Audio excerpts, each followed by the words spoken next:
G'day, guys. Good to see you all here. Yeah, it's good to be back as well after all the, my other things that I had to do, and then the computer going haywire. I noticed Bart had the same problems. His computer went belly up. So, yeah, shit happens. Hi. The lovely Zakia. Good to see you here. I did ask her, but she got a quick notification. She just said she accidentally clicked on it. I had to blow her a kiss for that. I don't think it was an accident. What's Richard saying? So, Rich is a bit late getting into this, Harry. Suffering a bacon and egg deficiency. Oh, really? Only Richard would come up with something like that. G'day, Lukey. Good to see you, mate. Oh, Alex, before he gets to bed. Mate. Just about to crawl under the blanket. Or, no, you're in the Northern Hemisphere now, aren't you? So, under the sheets, so to speak. Yes, yes. Just go straight to bed. Don't play with yourself.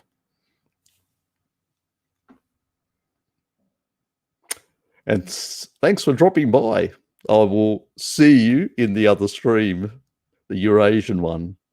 I'm hoping what I've done is that YouTube have actually added a new option where they actually notify you of any other video you want to attach. So it's going to be interesting whether that works at the end of this stream, whether it actually brings up the sort of notification. So that'll be good if that happens. If it works, that is. I can believe anything when it comes to Alex. Have fun. Yeah, so basically what have I been doing? Oh, well, shitloads of work. I had a damn project that I had to finish. I didn't complete it completely, but anyway, I had shitloads of training sessions that I had to do. So yeah, fun and games. That's the other thing that I forgot to organise, the next training session that I've got for them next week. And yes, a few more things. They'll keep me busy. But I'm having Monday off, which is good, so I can sort things out, a few things. I've got my new washing machine. It's interesting. The feature, it's not a dryer, it's just a washer, but it's actually got an air sort of drying sort of mechanism that runs for a cycle of 30 minutes and seems to take a lot of the dampness out. So I thought it would take more dampness. So it sort of is working, but probably I still need to dry them a bit longer. Not as long as I used to, which is one advantage. Yeah, it's been let's say, waiting for when you buy something online and you're in Tasmania, you have to get it from the mainland and in a COVID environment because it came from Sydney and Sydney had lockdown. Fucking hell, took bloody a couple of weeks. So I've got about 5 weeks of clothing to wash, and I've been washing since yesterday. So fucking exhausted of it. And I did a couple of vids last night. On the quick, I did a bit of a boo-boo on one of them, one thing that I said, and yes, somebody pointed that out. But anyway, shit happens when you just post something when you're not, you're half asleep, so just is what it is. So, yes. Anyway, as they say, things happen. So what's been happening in other people's lives?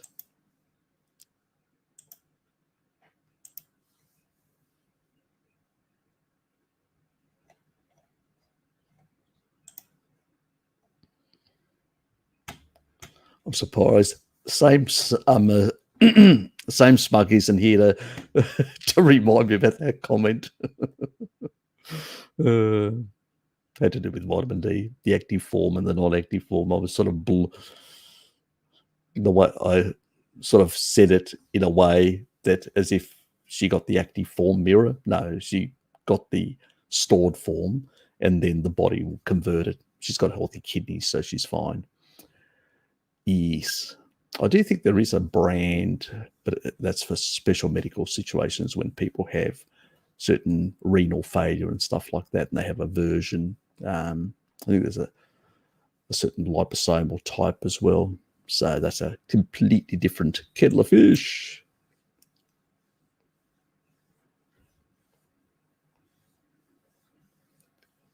Yep, sounds pretty good.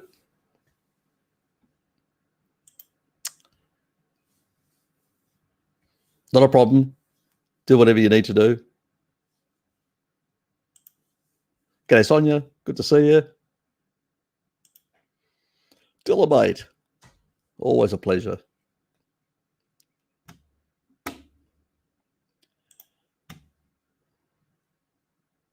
So, what's been happening in people's lives?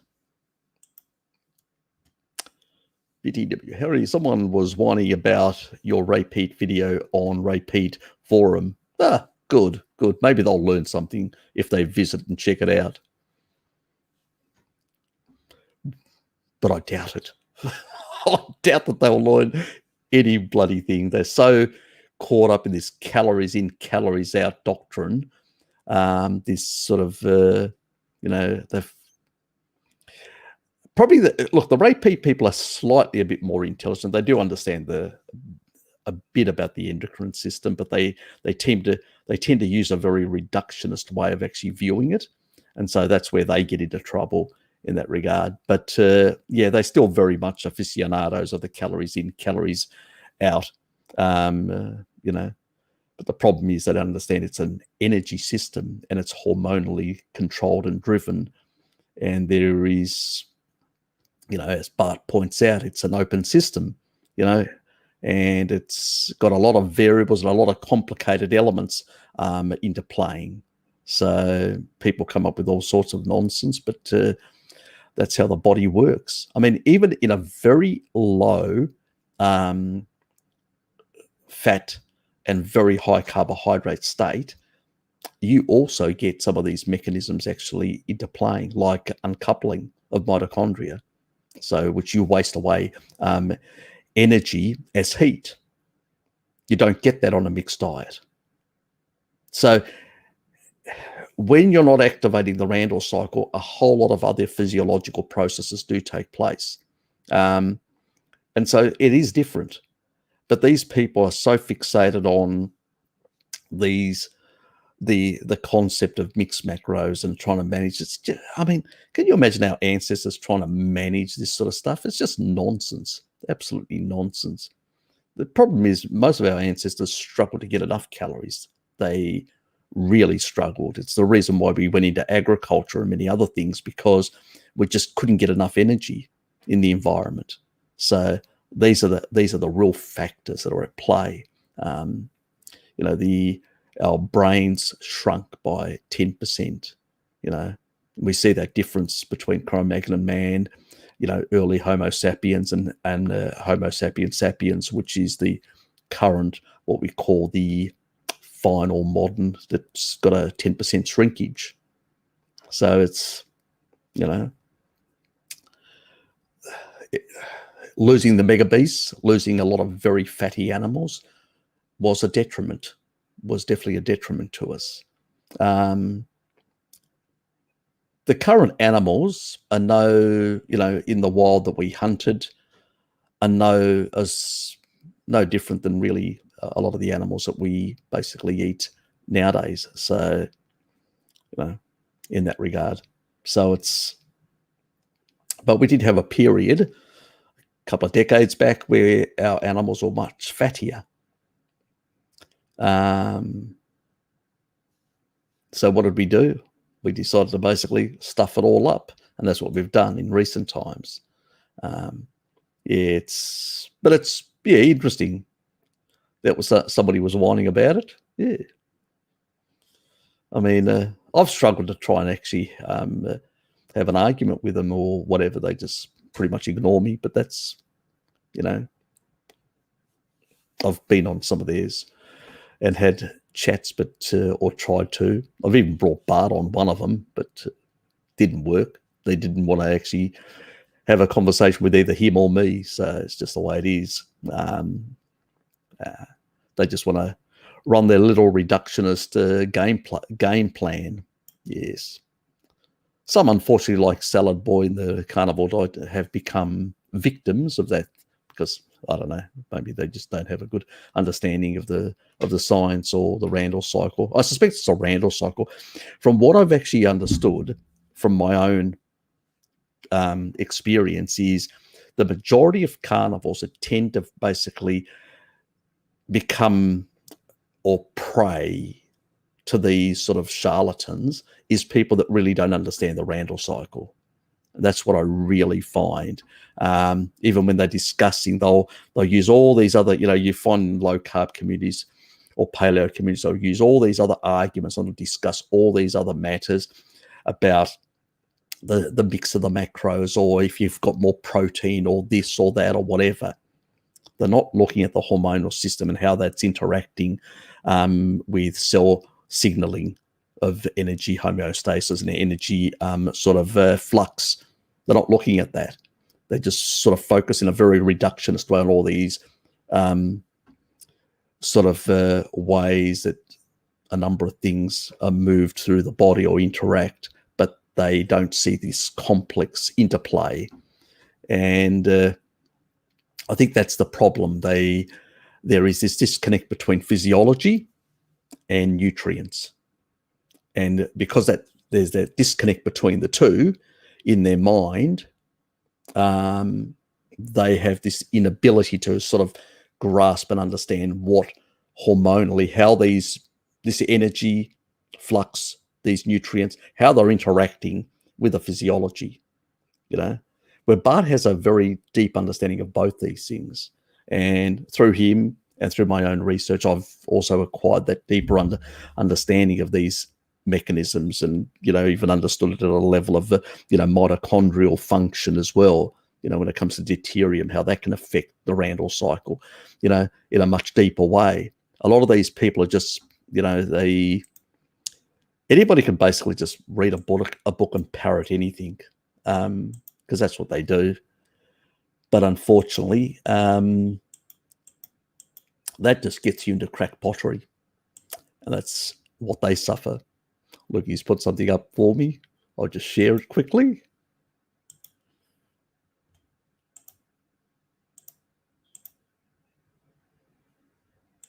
Oops. I'll come back to you, Sonia. Mistakes make you stronger. Repeat follows.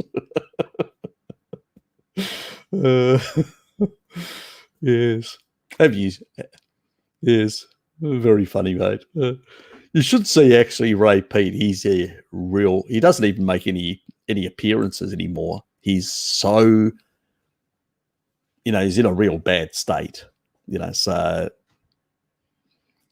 yes, I would say. Is there any remedy for those of us who are so delirious that body bugs love us? Don't know, Sonia. I really don't know. I know that there are people my sister, she was more susceptible.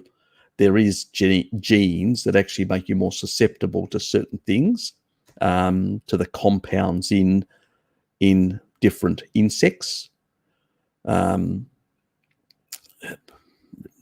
Detoxification pathways that may not be as good. I know my younger sister, she's really susceptible to mozzies, mosquito bites, where I can sit right next to her, and she's going to be bitten like mad. I get not one bite from a mozzie. So, which is a good thing, especially since I travel a lot to tropical areas. But there's definitely genes that are at play but I don't know enough about, a lot of the insects related. I know some of them, like some of the ant types, that you can actually get certain anaphylaxis to certain proteins, which then affects you sort of eating meat. So you have to sort of slowly desensitize yourself to that. But I haven't really looked deep into a lot of the bugs and stuff like that and how they affect different people. So I can't really help you there in any definitive way. But if you've got a specific bug and you want me to look it up, I can do that. I can, see what the literature shows in regards to that and try and find out also some of the genetic pathways that may be affected or at play at least. So, yeah, just drop me an email. Anyway. Yes, Richard. I saw Rat Pep follows the that's the easiest way to make a rat diabetic is to overload them with free-flowing fatty acids, not necessarily overload with sugar. Yes, they come up with all sorts of nonsense. Yes.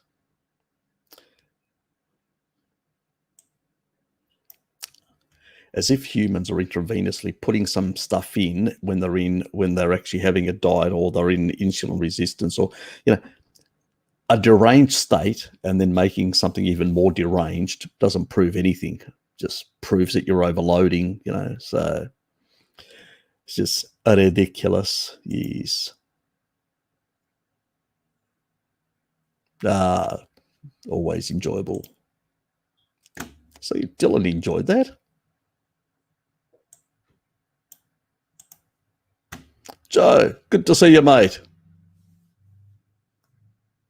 Yes, very nice people. This crowd, very friendly, very helpful.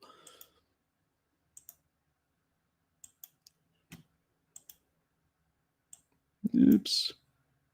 Doesn't serum fatty acid track more closely with dietary carbs than dietary fats? Well, if you're engaging the Randall cycle, you can be definitely sure that your,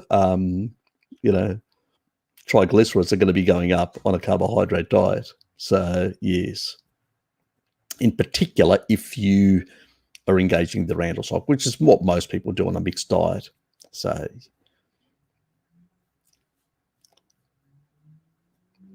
yes. I mean, there are differences, as I said. Your muscles, how large are your muscles? How much can they take up glycogen? What's the energy flux that's coming into the system in regards to, the mix? Is one too high? Is one too low? Are they similar? All these have different hormonal effects. So it's a complicated story. But most of these people, they just don't like complicated stories, and so they use reductionist nonsense. That's how it basically works for them. Or makes shit up. Some of them actually really make shit up. That's how bad it is. Any update on whether I should take uracilic acid, curcumin, resveratrol before a meal for cancer protocol because of chelating effects?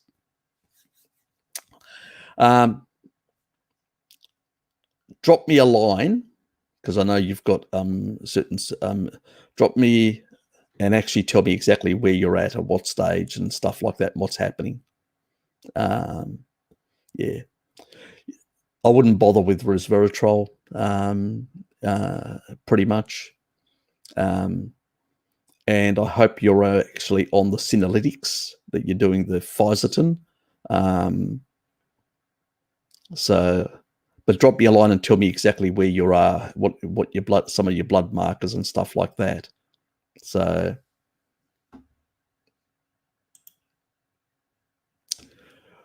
when we talk about taurine remodeling tissue, what types of tissue does this? Endemic everywhere. Taurine is everywhere. Brain, all tissue. Remember, you need to actually grow a really healthy brain, you need taurine. Yep. All tissues require taurine. So it's everywhere and used by all tissues.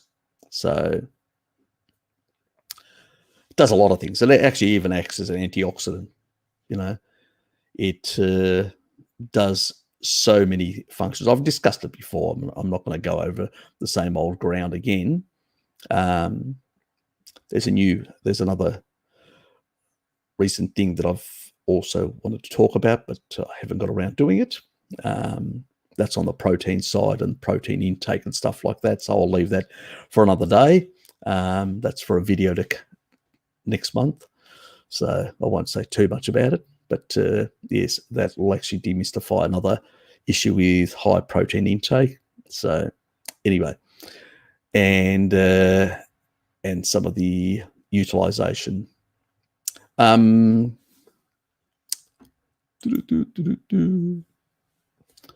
Chris. Good to see you, mate. Good to see. Wondering if you have any remedy for general allergies or pollen, etc., dust and all that. Well, vitamin D is a really important thing. The fat-soluble vitamins are really important. When you correct deficiencies in these, it usually improves. Because remember, your lungs are largely, the collagen in your lungs is largely regulated, and a lot of the functions are largely regulated by vitamin D. So if you've got a good vitamin D status, you tend to have better lung function.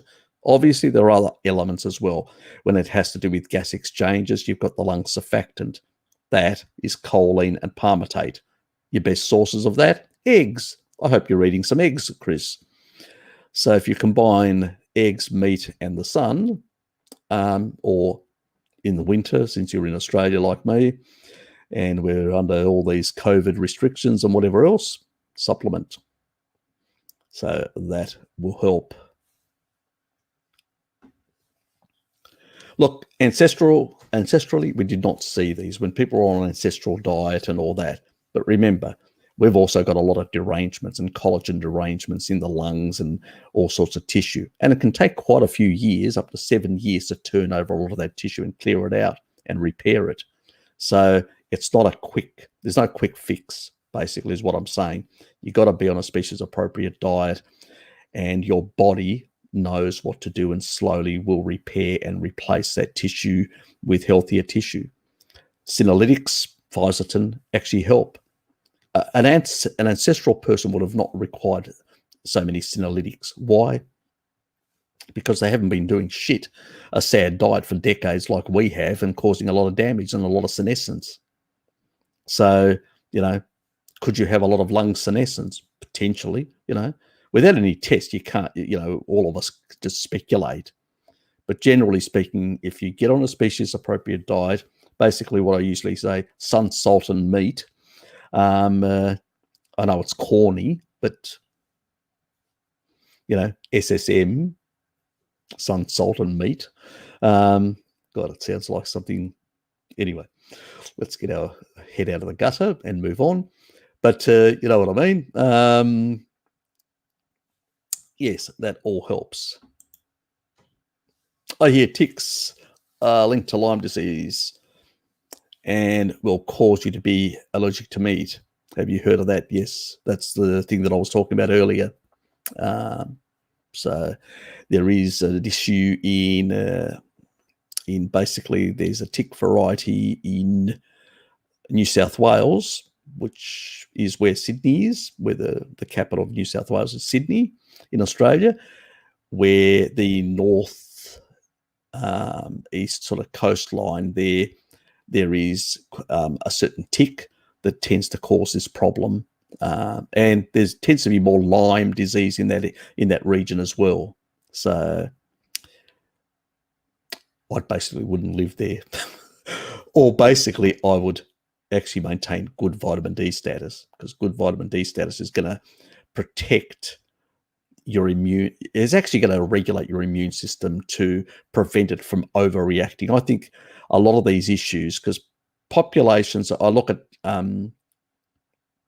what Mary said, because she basically did a lot of research and when people were eating a species appropriate diet, they didn't have any problems. They're out in the sun and eating species appropriate, not an issue.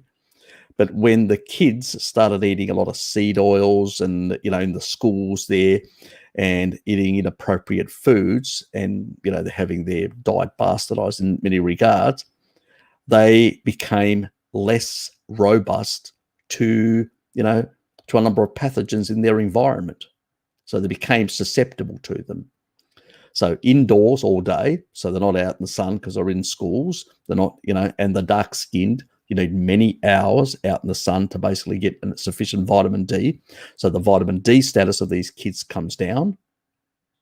And then you've got the poor diet that actually reduces the amount of fat-soluble vitamins and all the sort of the healthy nutrients in the diet and makes them more vulnerable. And that's what they were noticing. So, as I said, the SSM thing, sun, salt, and meat, is a very important thing to live by. Is probably the most protective thing you can do as a lifestyle. Sun, salt, and meat.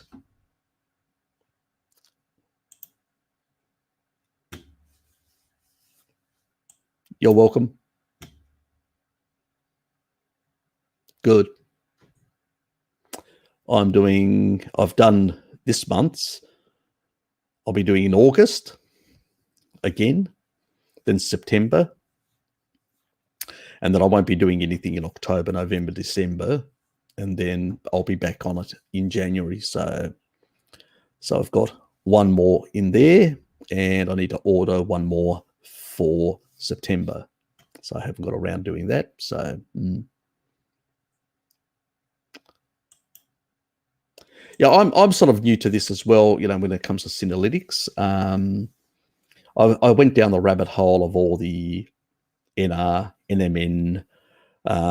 Even some of the recent research has shown quite clearly that it goes through that other pathway. Remember, the same pathway as niacin. It's sort of, but it doesn't go through the salvage pathway, and that's been proven to be, that's invalidated a lot of the arguments they make. So you don't get much that actually gets absorbed. So you're paying for very expensive, supplements, basically, when you're buying NMN or NR or whatever, when you can eat things like bacon and, tuna and stuff like that, which are very good sources of niacin, and get the same results. At the end of the day, we don't want to be taking too many, as I've said, you don't want to be taking excessive amounts of niacin, and you definitely don't want to be taking all these other things because they do have an inhibitory effect on CD38. We don't want to over-inhibit CD38 because it's a protective mechanism. Yes, it does zap your energy, your NAD, but it's there for a purpose. It's there to basically prevent the side, those senescent cells from going cancerous. It's a mechanism, So what you need to do is you need to remove them. So as you remove them, CD38 comes down, your energy goes up, your capacity to repair improves. So the damaged cancerous cells and senescent cells are cleared out of the system. And as healthy cells take their place and start basically slowly but surely increasing energy and increasing the systems that repair the body, because it's a struggle always between repair and damage. And at the end of the day, damage wins, but you want to minimize as much as possible, and you want to get rid of as much damaged tissue as possible. So you've got healthier tissue, because damaged tissue does increase cytokines, which damages other neighboring cells even more and actually increases, escalates the whole problem of damage and compounding the decline of your body's health. So you want to sort of arrest that, and the way of doing that is, and then other strategies that increase stem cell production, whether it's a supplement you want to take like Cerule, or you want to do exercise or fasting, these other strategies, they also are very helpful for basically increasing stem cells. So you want to be doing both, clearing out the garbage and all that. I tend to, when it comes to Devox and people that have got other issues like cancer or pre-cancer or issues of that sort, I tend to basically not encourage too much aggressive stem cell stuff, because cancer cells can use these things as well, but that's only for those conditions, cancer, nothing else, you know. And in those sort of cases, you want to go much harder on the senolytics, like like every month, 5 days at the beginning of every month. Now, we don't have any research on that, and that's why I always say 3 months on, 3 months off, because I've got research to back that up. But this is basically something that I say, it's not a recommendation. I've got no research to back it up. But I think when you're at that sort of stage where you're fighting for life, sometimes you got to do that's what I would do. Now, I'm not recommending it. I can't recommend it because I've got no research, but that's what I would do if I was in the same sort of situation, basically. So, and that's how I can only say it, because that covers me, indemnifies me in a sense, because, I can only say that if I was in the same situation, that's what I would do. But it's like, with the 5,000 IUs of vitamin D, because I know that people may not get enough retinol, they may not balance the two and all that, so I can't really recommend anything higher. But I usually do about 10,000, especially in this COVID environment. Plus, I do a bit of cod liver oil and stuff like that, so I sort of balance those a bit better in that regard.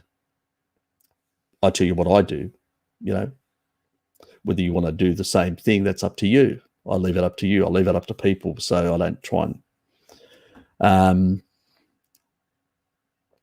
it's to basically keep the YouTuber sort of mafia happy as well. So they don't come after me, or somebody won't basically go to the YouTuber mafia and say, "Oh, Harry said this," So, and then they come after me. So I can just say that what I do and leave it at that. Anyway, hope I haven't missed much. Got lamb fried bacon and scrambled eggs. Sounds good. I'm hungry. G'day, Fetus Compilation. Good to see you, mate.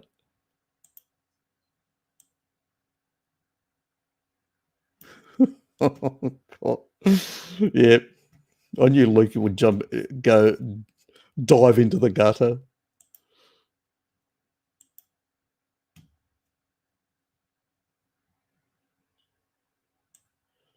Yeah, I forget that. Our tick's a different one. I forget the name of it. The Australian one.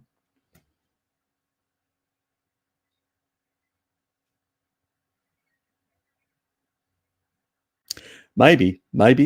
It's. I think that vitamin D plays a very big role, and it's what Mary actually noticed in the Maasai, like the children of different tribal groups, the ones that were basically, in school, eating inappropriate diets and not getting enough. Because remember, somebody with a dark skin needs, like, let me just say, somebody with a light skin needs about 30 minutes to get 10,000 IUs. Somebody with a dark skin can need up to 6 hours. Now, if you're in a school for most of the day, you're not getting any sun. So you're getting a bit of sun in the morning, then you go to school, and then by the time you leave school, which is probably about 3 o'clock in the afternoon, you're probably only before, you probably get about 2 hours, at most 3 hours with your breaks in between. So you're only getting half the sun exposure in the day. So you're going to be less than optimal in terms of vitamin D over time, these children. Plus, eating some species inappropriate foods and all that with less nutrient density in terms of fat-soluble vitamins and stuff like that. And you can see very quickly how you can lose some of that the ancestral protection of, basically sun, salt, and meat type thing. And that's what I'm getting at. And that's more than likely, because remember, a lot of these people, I mean, these sort of conditions, like this tick condition, is very endemic, especially amongst, you will see it because a lot of the communities in that part of Australia also, there's a strong vegan vegetarian community in that area as well.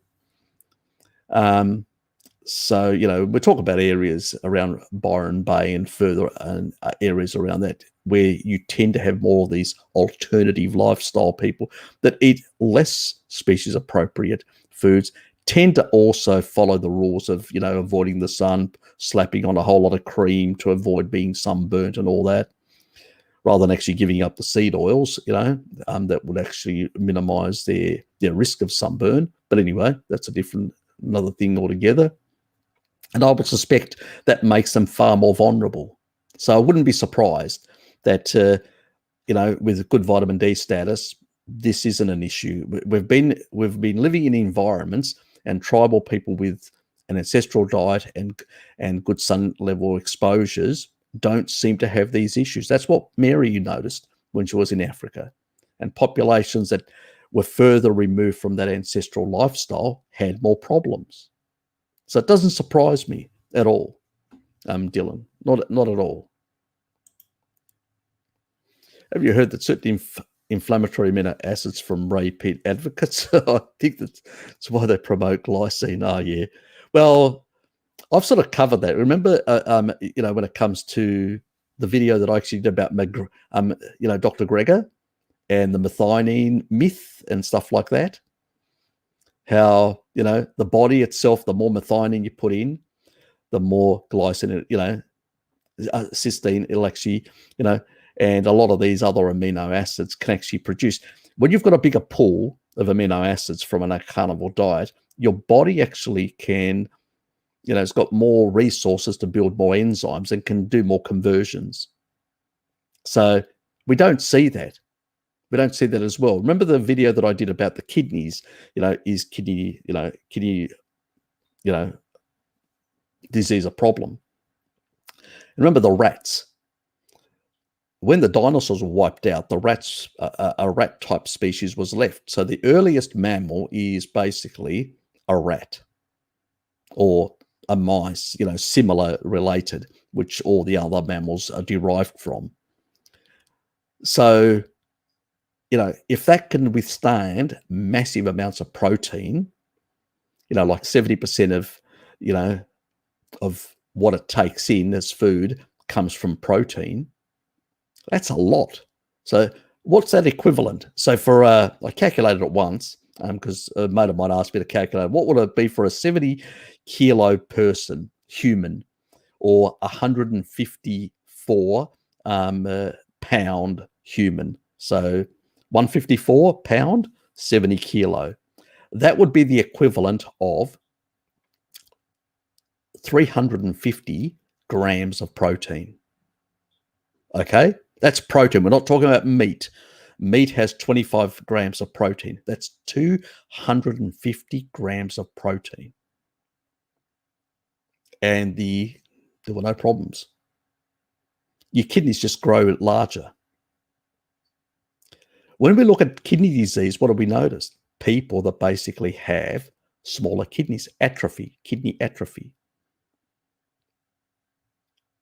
Basically, more protein actually provides you with more material and to build enzymes and to basically furnish more material to the body to be able to do all these sort of conversions and functions and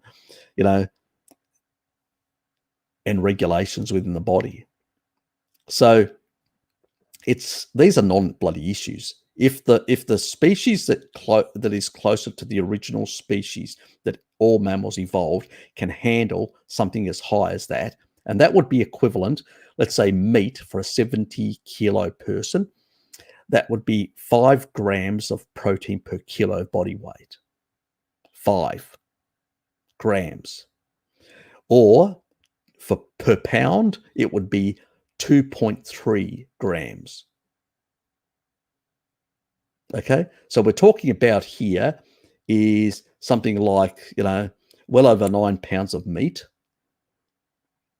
We're talking about shitloads of food in terms of, animal foods to get to those levels. That's what they were feeding these rats for 6 months. That's shitloads. And these rats were healthy and lean. Because remember, a lot of people say, oh, all that protein was going to turn to sugar. No. Sugar is demand-driven. Gluconeogenesis is demand-driven. When you don't have any sugar in there to engage the Randle cycle, what happens is you're out of focus, mate. You're back again. When you're engaging the Randle cycle and your insulin to glucagon is 1.3, it is impossible to generate more than demand-driven sugar. All that will happen is your peristalsis will slow down your gut motility, and you will absorb that over a longer period of time.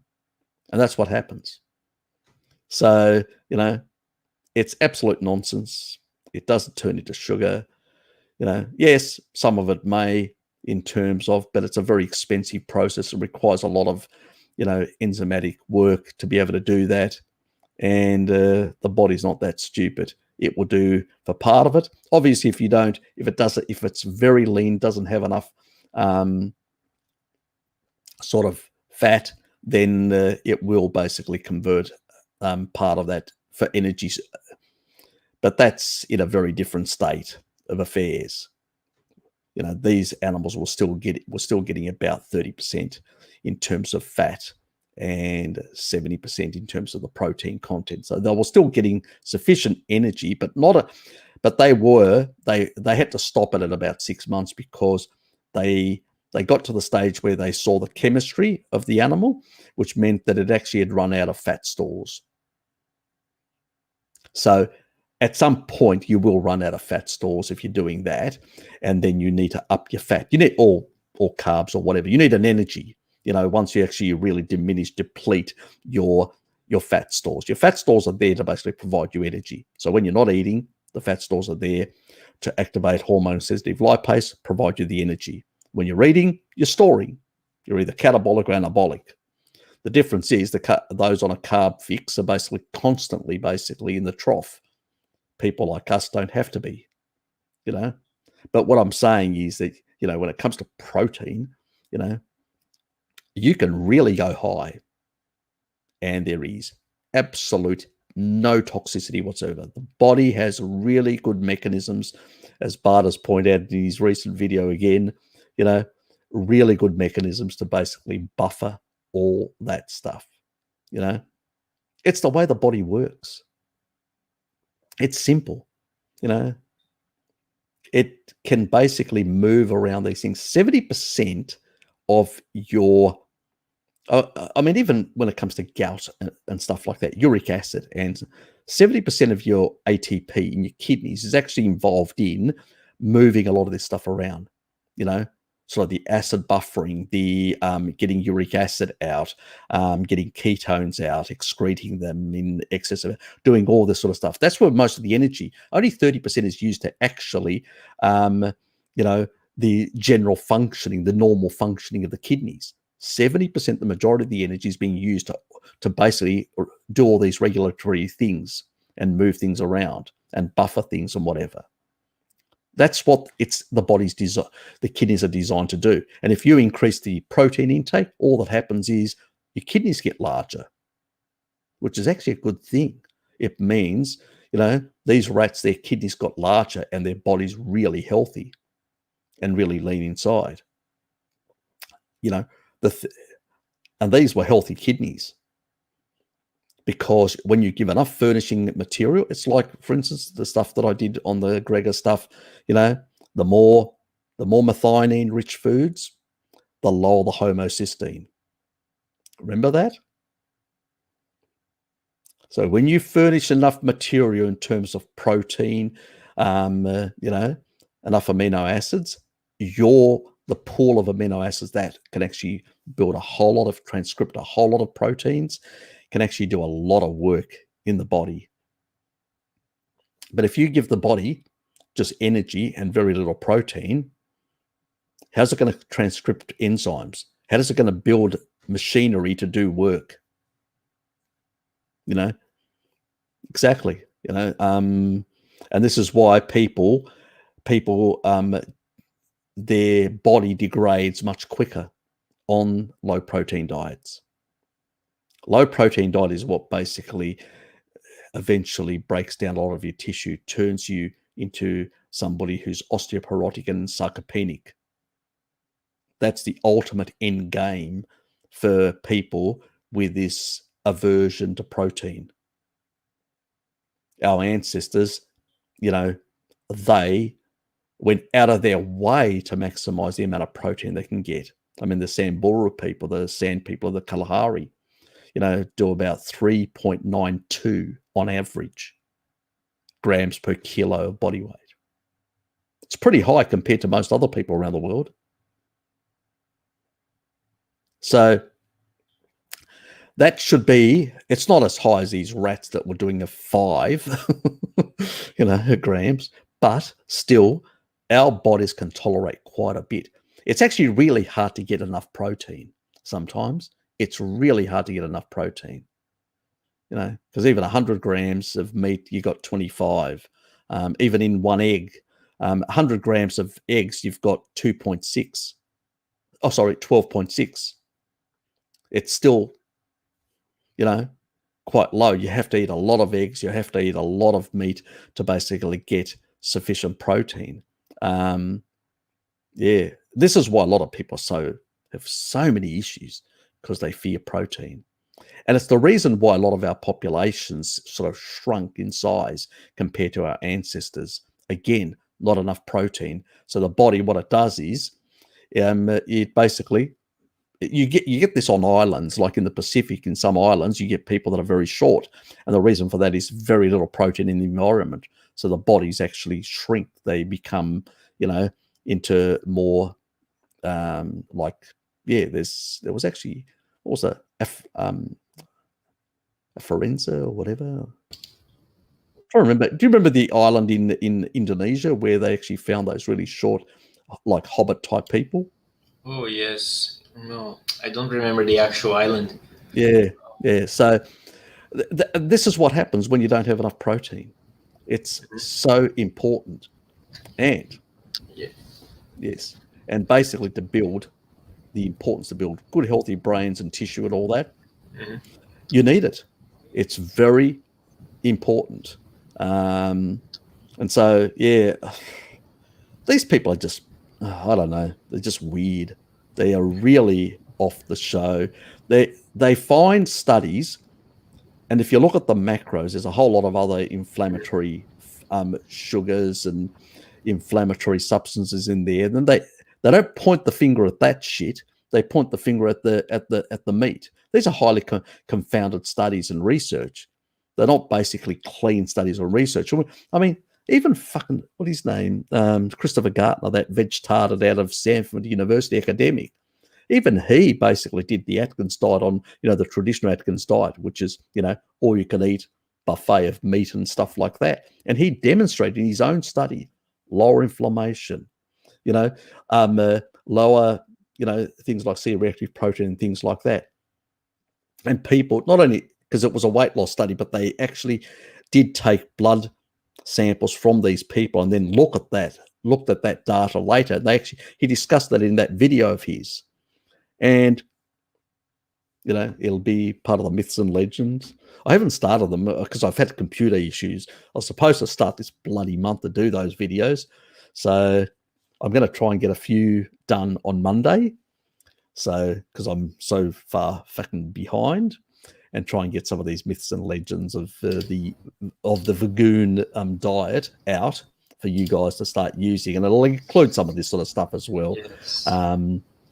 So it will, in an indirect way, cover the Ray Peats as well of the world, because they're saying similar shit in many regards. So this is good news. I was having hairy withdrawal.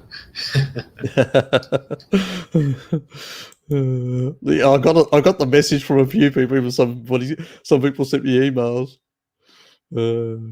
Yes. I live in the middle of deep woods, lots of ticks, get bit all the time, but I'm on an SSM protocol, so I guess that's all I can do. Exactly, Joe. That's all you need to do.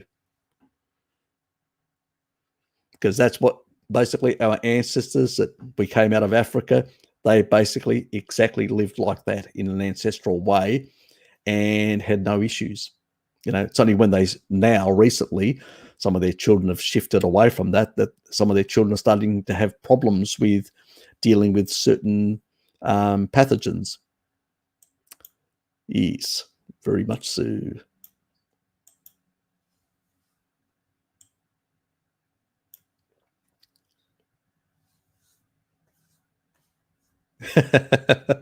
Getting some good comments here from some people. Sorry.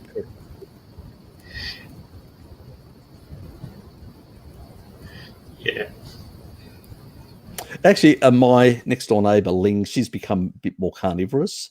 And she's actually noticed, because she's always had really poor oral, issues with her teeth being weak, soft, and, and constantly going to the dentist. And she actually noticed that recently her teeth density,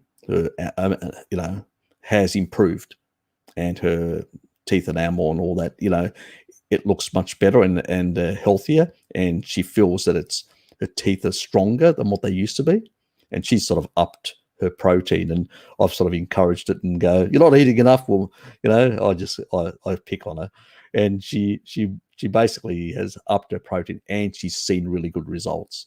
So, so that's another N of one, but there's plenty of them.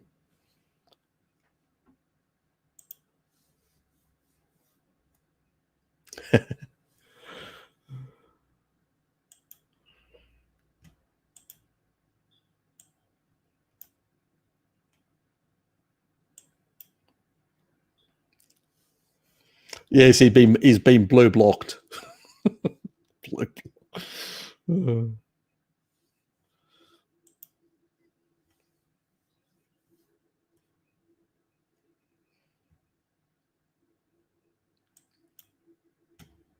It's called stylish, mate. It's called stylish.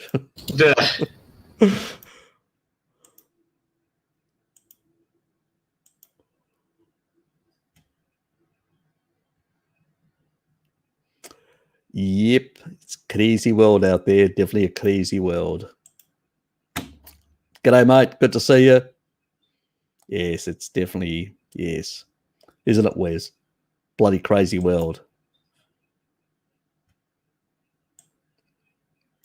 Let me I'll send you a link. Give me a sec. Oh. Yeah. By the way, Harry, I think I have about half an hour to go because, I'm trying to That's keep okay. my sleep in check, Yeah. Not a problem.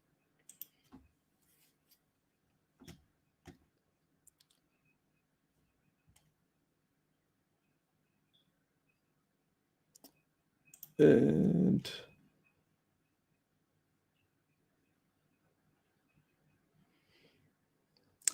that's the other person.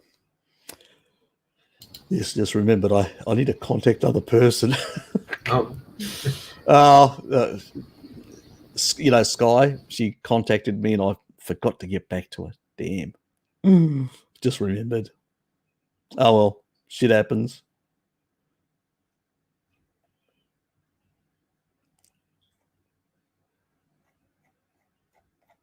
Oops, let me just.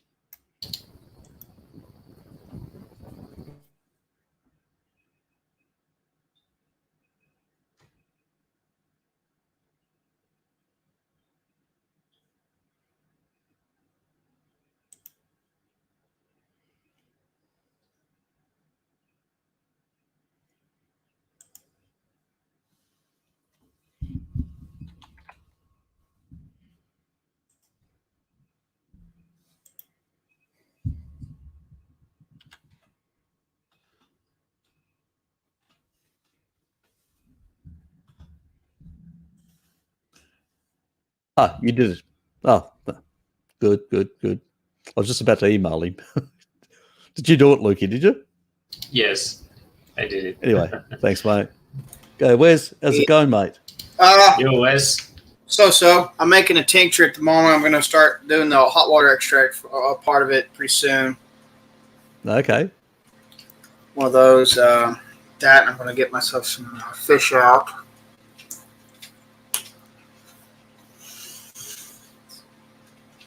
Honestly, I'm not going to lie. I made a big ass tub of beef fat like last week. I got it in my fridge. But it's a mix of the grass-fed and the conventional. What I did was I bought some in bulk, like a little over a year and a half ago. It was by White Oak Pastures. It's the cheapest you're gonna get for grass-fed fish of that quality. It's like 11, 12-ish for 2.5 pound blocks, which is again cheaper than literally everyone else where I live. So it's over in the good old state of Georgia, which I've had family born there, and I've been there, and we used to get peaches from there. Sometimes we still do sometimes, but it depends on where they distributing them at. But that's from my. Can I just make a quick comment? Sure. Better than Aussie rules, Richard. Look, I don't mind rugby union. Better than Aussie rules. Bloody Kiwis and their nonsense. Now let's move on. Oh yes, he's a lady killer, isn't he? Yeah, nice chase. Kind chase. But I still do get peaches. I do make the occasional really low carb. As low carb as you can get fruit parfait, but it's mostly like low carb berries. But I have a frozen custard and a Greek yogurt, and lightly sweeten them too with the yogurt with stevia, and then the custard sweetened, but with monk fruit and stevia, and it melds together, and the sweetness tones down, but it becomes just a nice little. And then the frozen custard melts into this almost like pudding. Because what I did was I basically it's a basic pattern, because it came second nature to me since I was a kid when I made this once in a while. Whether it's half and half, milk, heavy cream, I would just beat, like every pint I would do 3 to 4 egg yolks, and if I want to, a whole egg to make it thicker, make it congeal more, because egg white when it's cooked. So I did 5 egg yolks, and then I put the egg whites in a jar, and I did a whole egg, and I just heated it and made it like basic custard, but I used heavy cream. That shit was thick. It's like Jell-O without the box, and 1,000 times fucking better.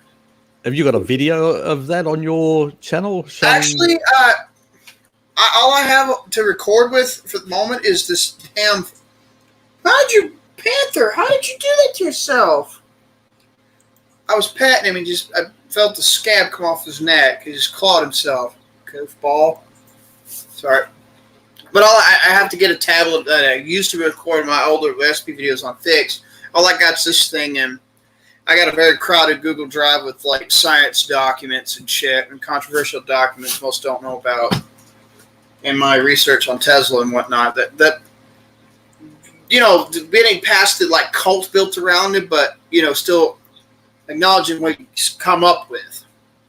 I mean, how ahead of his time he still is, and ahead of us in certain ways. But well, I think the biggest problem with some of those, whether it's him or whether it's Bill Gates or whoever, is pretty much that a lot of these people have their own little peculiar way of seeing the world, an eccentric way of seeing the world. But I think they get into this sort of bubble, information bubble or power bubble, and for them it's really, goes a bit to their head. It's no different than the old emperors or the old kings of the past. As they say, absolute power corrupts absolutely. Any human.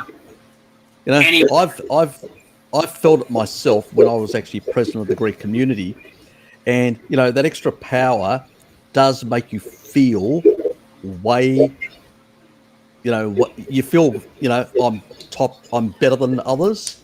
You get that feeling it's a psychological thing that happens to people, you know, because I don't think it's a natural thing, because No. in a tribal society, which we've lived for about 4 million, well, all the hominins for 4 million years, you basically, to survive, you have to work together. Yes, somebody may have like you could say, could maybe the supervisor of the group, you know, somebody that actually leads, you know, the hunt or stuff like that. But at the end of the day, they only get a bit more of the cut. They don't get like half the cut or more. Yeah. You know? So because the others are required to achieve the hunt. Just because somebody's slightly more skilled, they shouldn't be overcompensated. And in a tribal society, you never had that. So you never had envy. You never had basically any of these sort of conditions, or you never had where people viewed themselves as something better than others and stuff like that, where you end up creating this very unnatural psychology that humans are not. And that's why people can actually fall into degenerate behavior, because it goes to their head.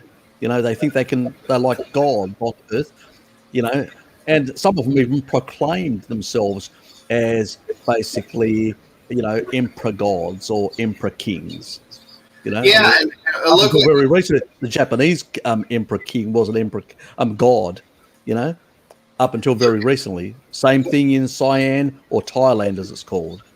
The Siamese. Holy, yeah. Those courts were fucking trippy, to say the least. Yeah. So, but that sort of mentality has always been there. But let's get off the politics sort of side of things. Yeah. On the nutrition side, now, what have you said you were doing? You know what you were doing. What have you been doing recently? Playing around with your macros in which way? Honestly, I've kept my fat intake pretty high, whether it's dairy fat or the beef fat I cook down, or the pork. I got chunks of pork fat I'm going to render into lard pretty soon as well. And like I say, if I wanted to keep a simple breakfast, I have either those two choices of bacon grease. You just take a couple big spoons of it in a pan, get them to melt, get them to, you know, shimmer. And then I just crack my eggs on them, and Steak and Butter Gal's method of cooking scrambled eggs changed everything for me permanently. Have you tried to up your sort of your egg consumption and stuff like that, or? Yeah, I've upped them a little bit to get more sulfur and whatnot, and I've also been using regrowth shampoo for my head, and I notice. I've had a couple more hairs pop up over here, like permanent start growing in certain spots as well. A little bit. It's slow, tedious, but something's happening, and I'm liking it. Well, I would say, you need more sulfur. Most people do need more sulfur.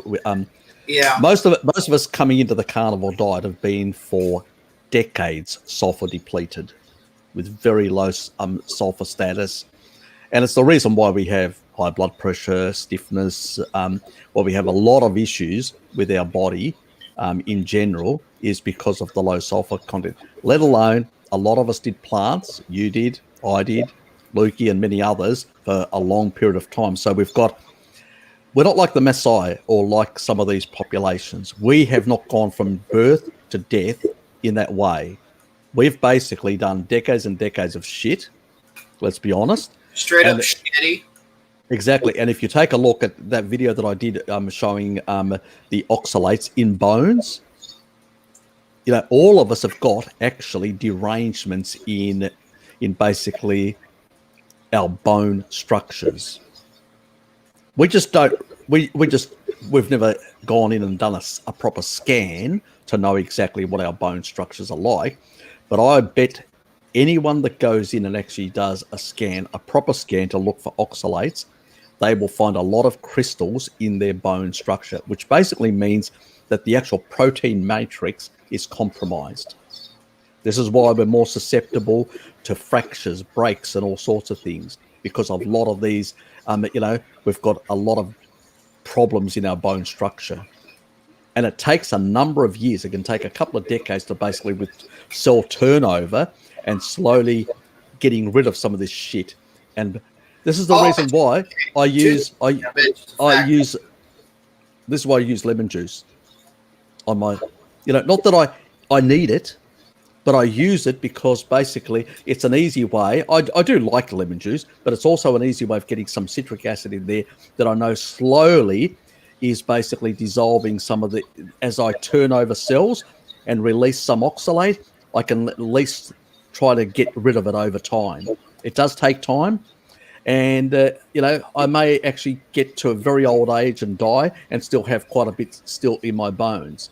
But at least if I've got quite a bit removed by that stage, my bone health may be better than somebody else at the equivalent age, so to speak. All right, boy, chill out.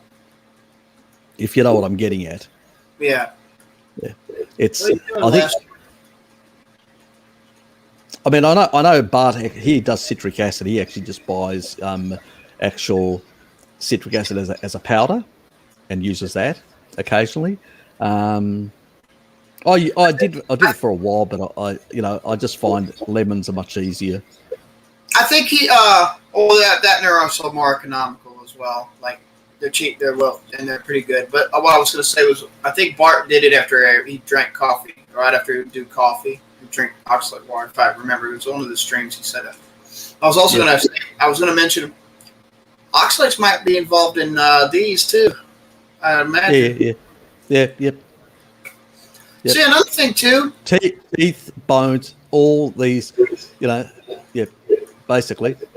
So that's another reason why it takes time to basically improve your oral or your tooth health as well. And sometimes it can, depending on what the exposure level is and how much of these crystals are in there or whatever, it can take quite some time.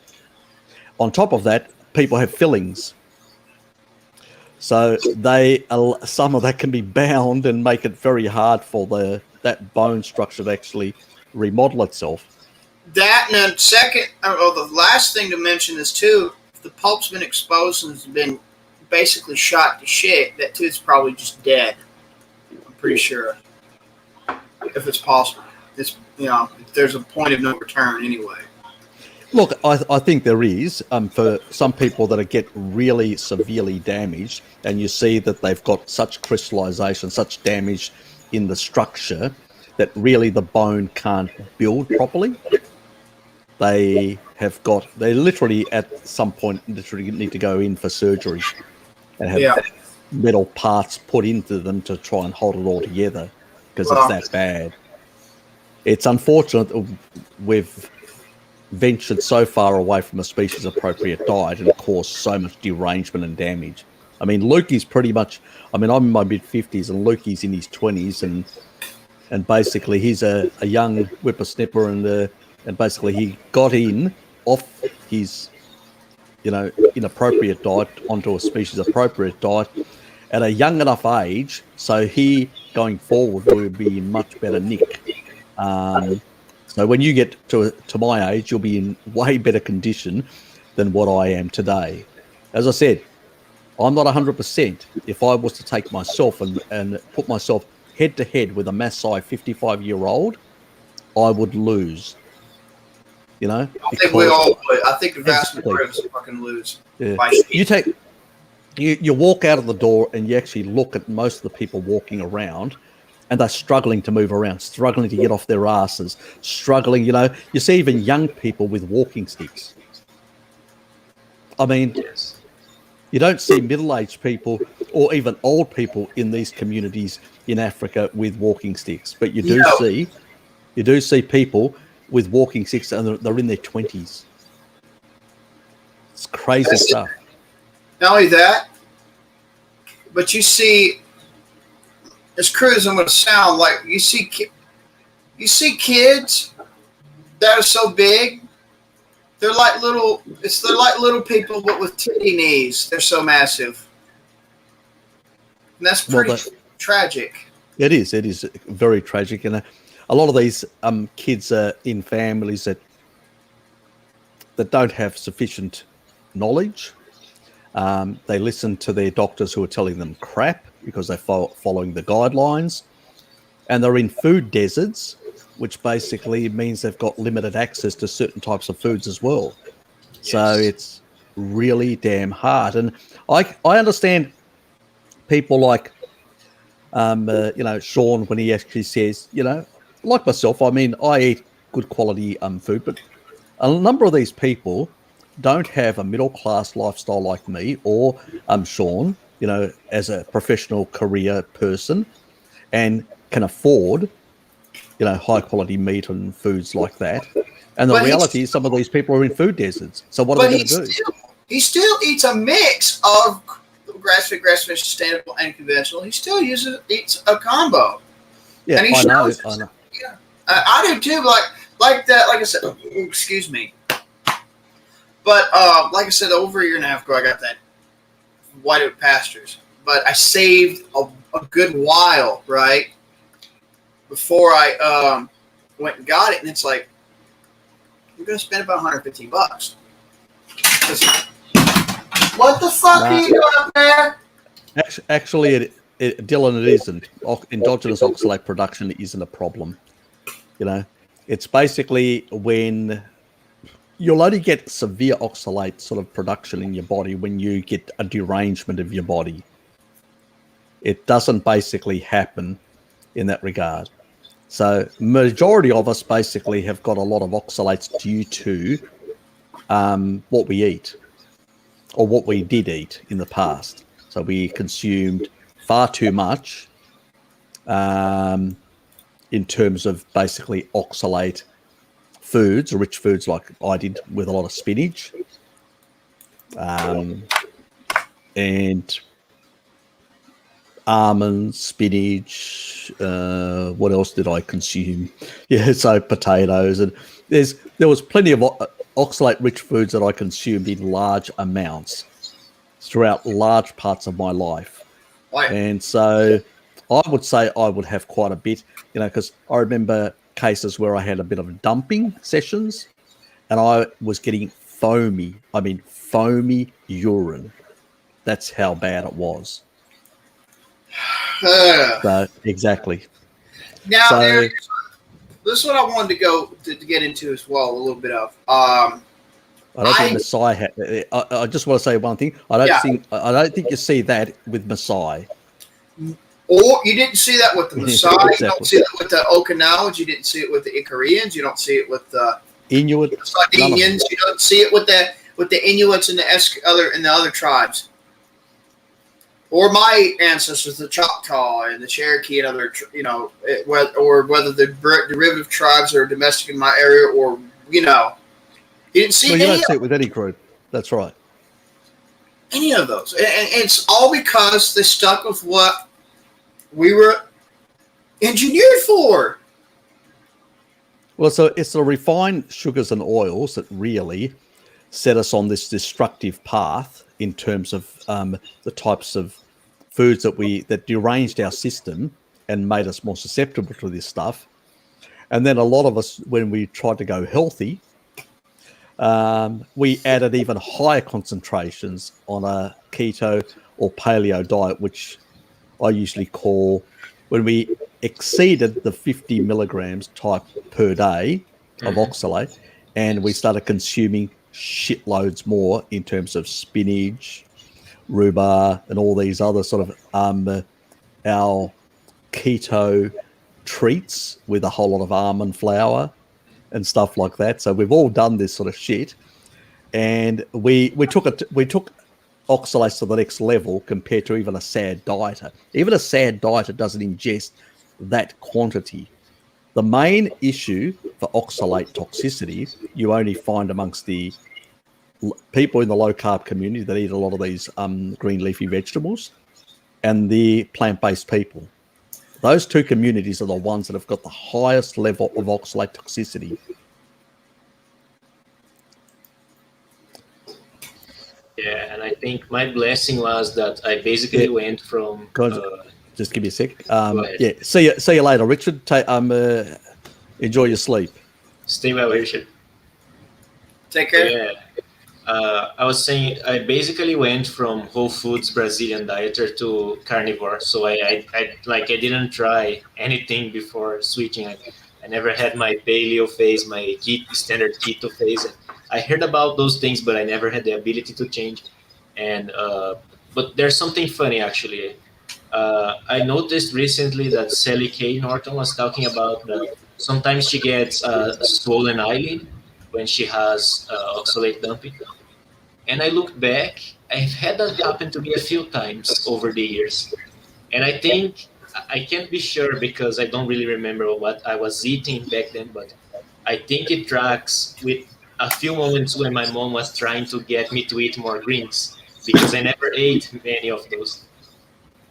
And yeah. I mean, that it depends on what your exposure was to greens, how much of this oxalate you've actually accumulated in your body. Because once you get over the threshold of 50 milligrams, you can't actually, your body starts storing it because it just can't get rid of it fast enough. There is a rate limiting effect. There is enzymes that can only eliminate so much oxalate. So when you're on a species appropriate diet, no problems. You're always going to be, if you look at all the animal foods, they've got very low, practically zero oxalate. And small amounts are endogenously generated, and those small amounts are in the very minor amounts. And then your body will basically push all that out and get rid of it. But when you add the plants in, you exceed the threshold, the enzymatic threshold, and then your enzymes can't break it and eliminate it. And then the body has to store it because it has to get rid of it. It can't actually, if it can't get rid of it in the normal way through these enzymatic processes, then it basically has to store it somewhere. That sort of gives you another reason why more protein would be helpful, because it would provide more furnished amino acids to basically provide the enzymes to be able to deal with these problems. So it's, everybody's focused always on the protein side instead of in terms of structural material, but they neglect the importance of having enough amino acids in the pool to actually build a whole lot of machinery to deal with all these biological processes.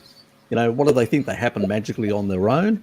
They need enzymes to, you know, to catalyze all these things.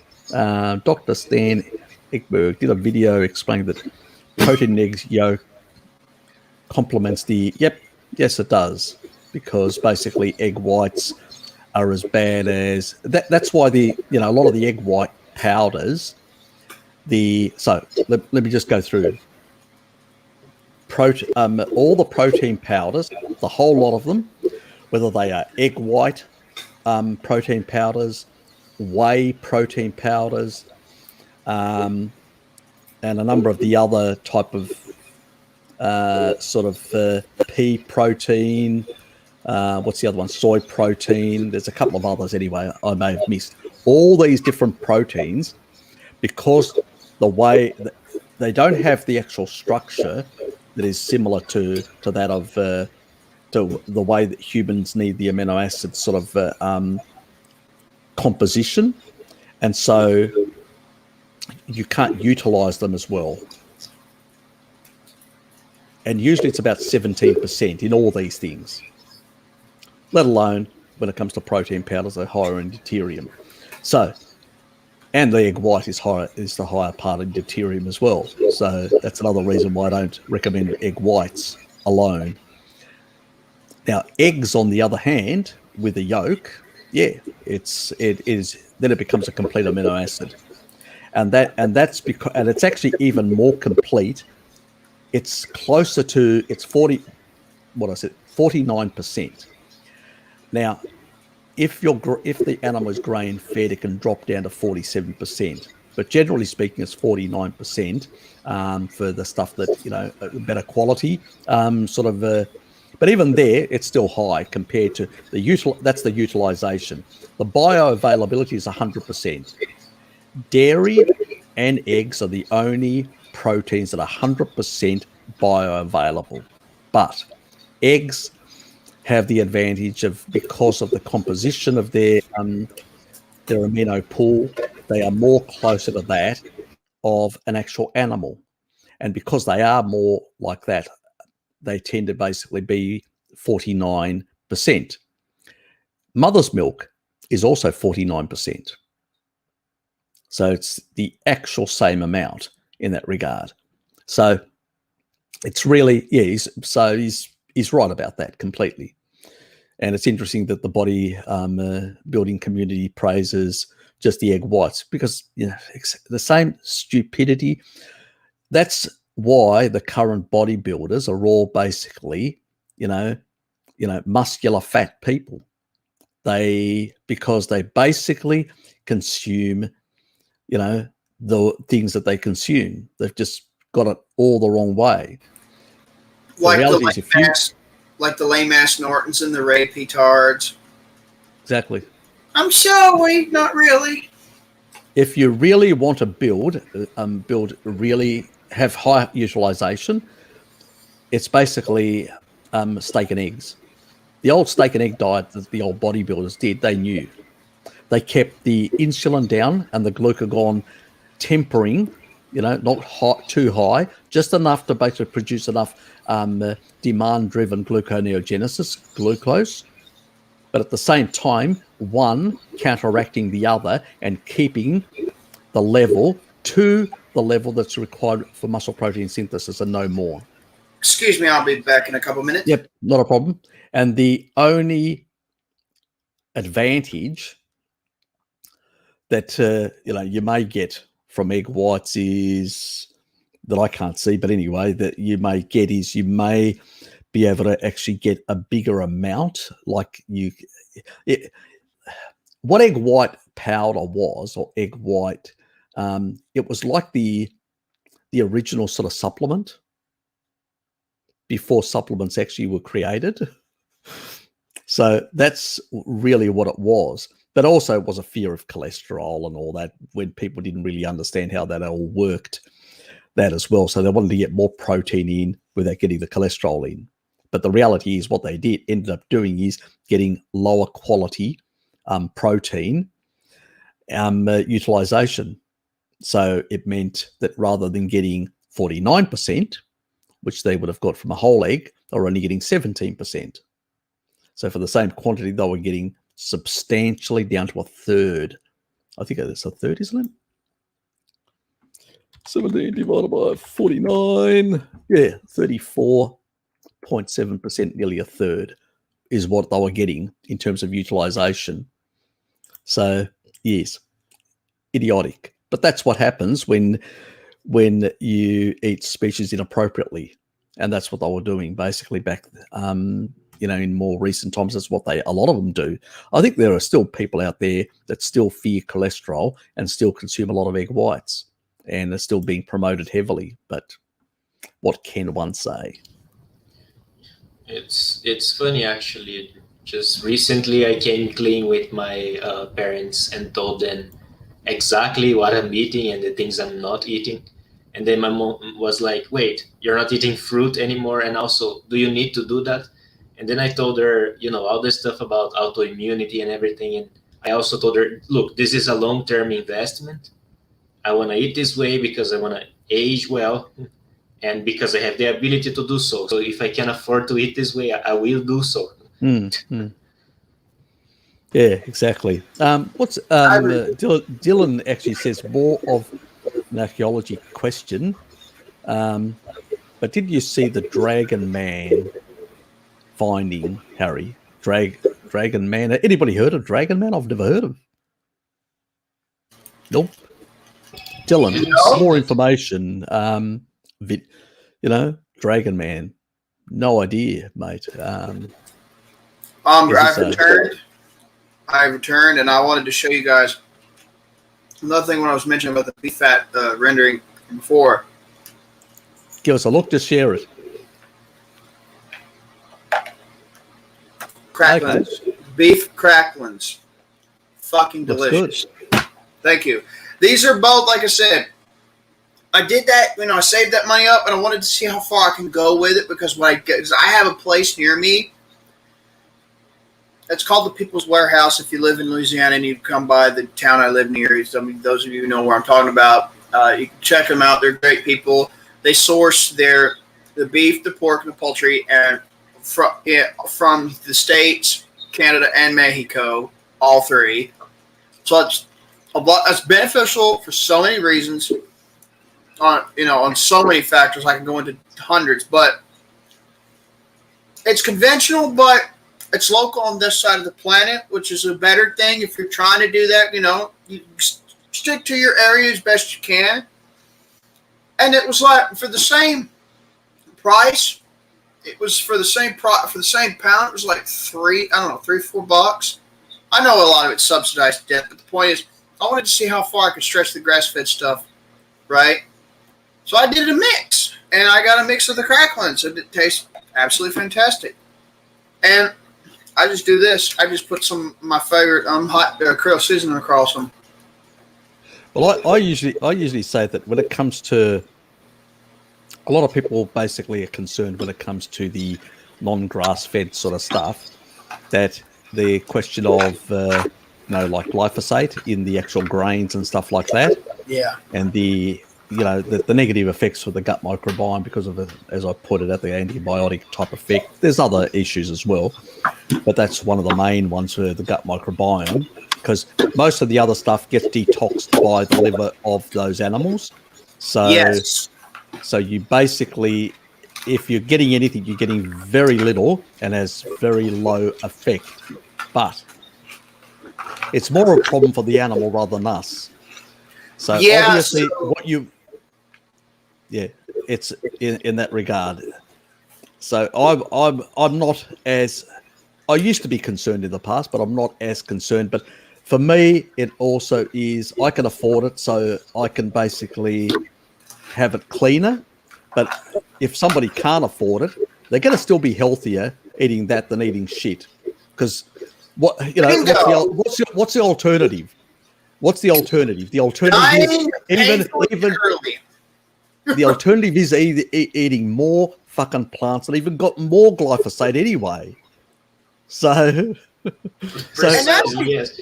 And not only that, remember that night when we talked about these different solutions that you could advocate, like the feeding shit and all that? And I was like, you could take that distiller grain, wet it down again, feed that wet form, like 1 part to every 46 parts freshly mowed grass, like a zero graze, and you can regen graze the animals before you take them to the feedlots and do this method any fucking way. You get 2 uses out of the grain. If you want to take the oil out of 90% of the corn, if you want to use corn, for instance, like we do, because we're autistic with corn.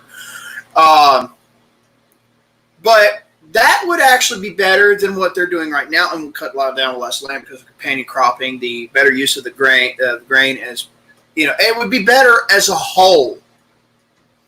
And it would, that's true. That's it'd true. Be more. It's more efficient, and the food value can go up from 130 something to 145% with the wet distiller grain portion. Imagine mixing that with the fresh cut grass. I'm just saying. I have references if people want to see. But if just give me a second, Wes, on this. Yeah. Sorry. Go ahead. Dylan just said Dragon Man is a skull found recently in China, possibly new human species. Okay. Look, I'll look into it. Now you've basically, I'm always interested because I'm a bit of a buff when it comes to archaeology. So yeah, I will definitely look into it. That sort of, I'd like to find out exactly whether is this a pre-Denovian or potentially has some Denovian relationship. Just really, I'd be interested to know. Because the Denovian spread throughout from the Mongolia type steppes right through down into Southeast Asia, all that sort of area is the dominant. And Central Asia, where is the sort of area where the Neanderthals and the Denisovans, as they're called, Denisovans, come together in that sort of area. So it's I'd be interested to know whether this Dragon Man has any relationship to one of these groups or a combination or precedes them. So that would be really interesting in that regard. Now, I'm going backwards. So besides bacon's great. Anyway, what other cuts of pork do you guys like? Honestly, and pork tenderloin, pork loin, pork chops, fucking ribs. I can make a mean fucking rib. Like, my dad taught me how to smoke shit. I know how to brine. I know how to do all kind of shit with pork. I'm not quite Okinawan territory. I'm not quite Hispanic or territory, but my Hispanic brothers and sisters that share native blood with me, I'm catching up, you motherfuckers. I'm catching up. Look, let me tell you, my favorite. Now, crazy as it might sound to some of you, you can replace the rice in this with steamed cauliflower, and it won't be so bad. But what I did was, I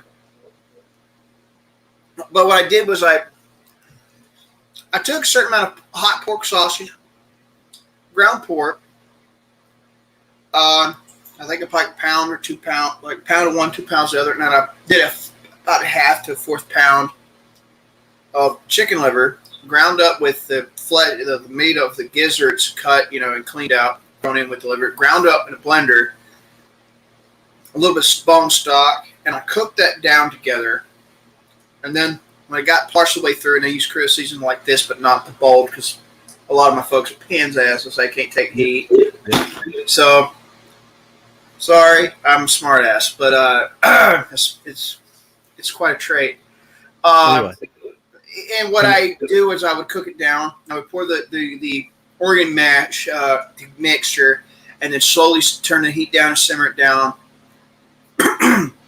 Throw the green onions, do the Holy Trinity. Excuse me. And what I would do is I would, cook that down. Then I would do the meat, and then I'd do the steps. And what I would do is I would cook it down. I make it till it's a beautiful, like a nice little consistent, brown color, like cooked it through. I would serve that. You could serve that as dirty rice. That's Louisiana dirty rice traditional. Now the meats you could get away with doing that sticks traditional Louisiana is venison, ground pork, and I mean ground pork sausage could be part of that. And no Tony sashes in the fucking box. Wes. Basically, you like the whole animal. Yeah. If I could swallow one, oh yes. Yeah. So basically, you like the whole animal. Now because Lukey's about to go. Now let him get in. Lukey. So what parts do you like, or are you basically like where's the whole animal? Yeah, pretty much the whole animal. I still have to try some more pork organs, but the main things I do is just like tenderloin, ribs, and pork belly even. And yeah, just salted pork belly and nothing else. I'm glad you said it. I have to say I like salted pork belly as well, and I actually also like to get like the coarse, and rub it into the actual pork belly, the actual coarse salt. I really like that sort of. That's yeah. Another thing. I do definitely that. Give me a sec, Wes. I do definitely that, and the other thing is that I also like to, once I've cooked it, before I take it out, I'll take it out and I'll actually like rub butter on top of it, and then I'll put it back in just for a short amount of time to give it like a sort of a buttery gloss. I really like the combination. You should try it. When it comes to organs, the main ones you can use are like the intestines, because I used to make homemade sausage, venison, pork sausage for my father. He was alive, God rest his soul. We used the pig and intestines you store them in salt, in the freezer. They store them in salt. You clean them out, you rinse them. That is a great organ. Great, has a beautiful snap when you bite into it. Then there's liver. It's great to smother down in stock and make gravy with it. Thicken it for liver and onions. I actually have to say that I prefer lamb's liver over all the other livers. That's. I know some people find it a bit more pungent, but I actually prefer it because of the I eat deer liver or the flavour to it. I actually consider it a nice flavour. Other people say, oh, it's too much. My folks cringe at me. My folks cringe their asses off at me. I'm like, hey, look what I got. Because I take the scraps from others that do deer hunting and do the kill. I'm like, I'll take that, and I'll point at which organs. I'm like, guess what I got now? Everybody's like, take the fuck away from me. Skittish as shit, cringing off the earth. I'm like, pussies. Well, some people are like that when it comes to organ meats. Anyway, just give me a sec so I can start answering a few questions. So lemon juice, look, stick to lemon juice or citric acid don't use baking soda. Baking soda the body has its own ability to produce its own baking soda or equivalents. We don't need to add that sort of shit in our body, it's nonsense. We never did and all that. Citric acid type things is fine because we did have access to some of that in our diet, and that's normal. So let's not go crazy about these things. And the only reason why we're actually using lemon juice and stuff like that is just because we've exposed ourselves to stuff we shouldn't have, but that's the reality. So it's not because we require lemons, but because we need a bit extra citrate. It's a bit like we need certain things because we've been depleted or deprived or have a lot of other issues that we need to fix that require more of those micronutrients, because otherwise we can't get things fixed quick enough. It's all that sort of stuff in that regard. So another cool thing I noticed is the fermentation process that they use to cure different vegetables like sauerkraut, kimchi. I have kimchi. That's the main vegetable source I eat. It's kimchi. You don't need it, mate. You don't need it. But anyway, if you enjoy it occasionally, that's okay. It's a joy. I genuinely enjoy it, especially with little on the side. Yeah. No, I don't need it. I have pickled those little pickled cucumbers. Oh yes. And I have to say I like those. Yeah, I like those as well. So I like pickled green beans as well. Is it species appropriate? Would have my ancestors millions of years consumed them? No. But do I enjoy them? Yes. Are they the least egregious of the of having them now and then? Yes, they are. Yeah, it's not. We can't be Puritans in the. No, but at the same time, now lactic fermentation would have been in our diet at least for 5-6 millennia, because look, the ancient Egyptians were big writers about it, and it was widespread already at the time since its beginning. So that's something to consider. But is it paleo? Well, of course not, but it's also not that harmful either. Another reason for loose stools can be basically due to a gallbladder issue. That can also, too much bile or too much. Sometimes the functioning of the gut may not be up to scratch, too much damage from previous times and still healing itself, and can basically have difficulties in managing fluids through the gut. That's the other thing. So it can take time for a lot of this to. I usually say to people that if you've been on inappropriate diet for a long time, transition to a carnivore diet. Don't go quick, because it takes time to heal. And so you may get. I never had these experiences, but I went through sort of low carb and all that. I mean, now if you're using some plants, what would I use? I definitely wouldn't use spinach. I've had negative experiences with that. So what you'd look at is low oxalate type food. So look at the low oxalate, low sugar plants, and just incorporate things like that into your diet to basically allow your body over time, and sufficient protein. I would also up taurine as a supplement, because you probably need more taurine, not only as an amino transporter, but also really important in dealing with a lot of the these derangements that people have in their bodies, because the fibrotic tissue needs to be broken down. You need enough fat soluble vitamins then to regulate those collagen degrading enzymes to basically get things sorted out. But if you don't have enough sulfur amino acids, you're going to have problems with basically trying to repair and fix things. That's why when you've got a lot of gut issues and stuff like that, people sometimes go on a low carb diet, they lose their hair.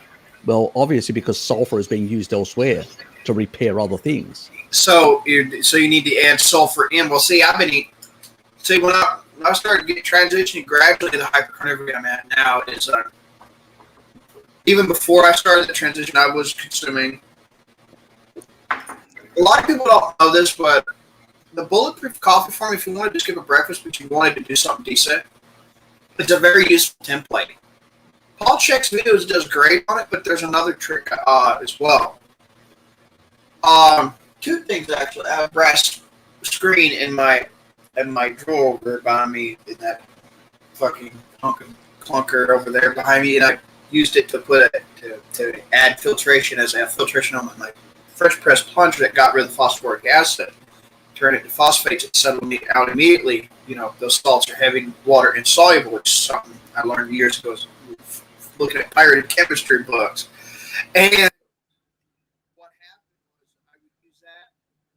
I'd get that. We just lost Wes.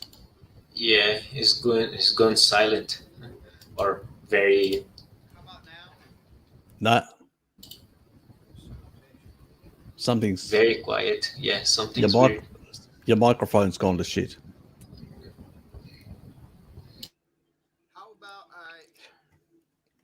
Anyway, while you're working that, I'll just go through some questions here. Now, yeah, so drop me a line, AG, and give you a bit of background about your diet, past diet, lifestyle, things like that, and then I'll shoot you through some information. Is commercial cheese better than milk? Is commercial milk better than cheese? You know, you can actually turn that around on its head. Anything that's highly processed, whether it's milk, you know, like powdered milk, it's going to be high in deuterium, and it's going to have much poorer micronutrient status. Commercial cheese can be worse in terms of some of the crap that they may put in there. So, you know, if you grab a cheese and it's got a whole lot of chemical numbers, preservatives and a whole lot of other stuff, emulsifiers or whatever else, then potentially you've got something which is, you know, really not going to be very good for your body. How about now? Yeah, you're fine. Excellent.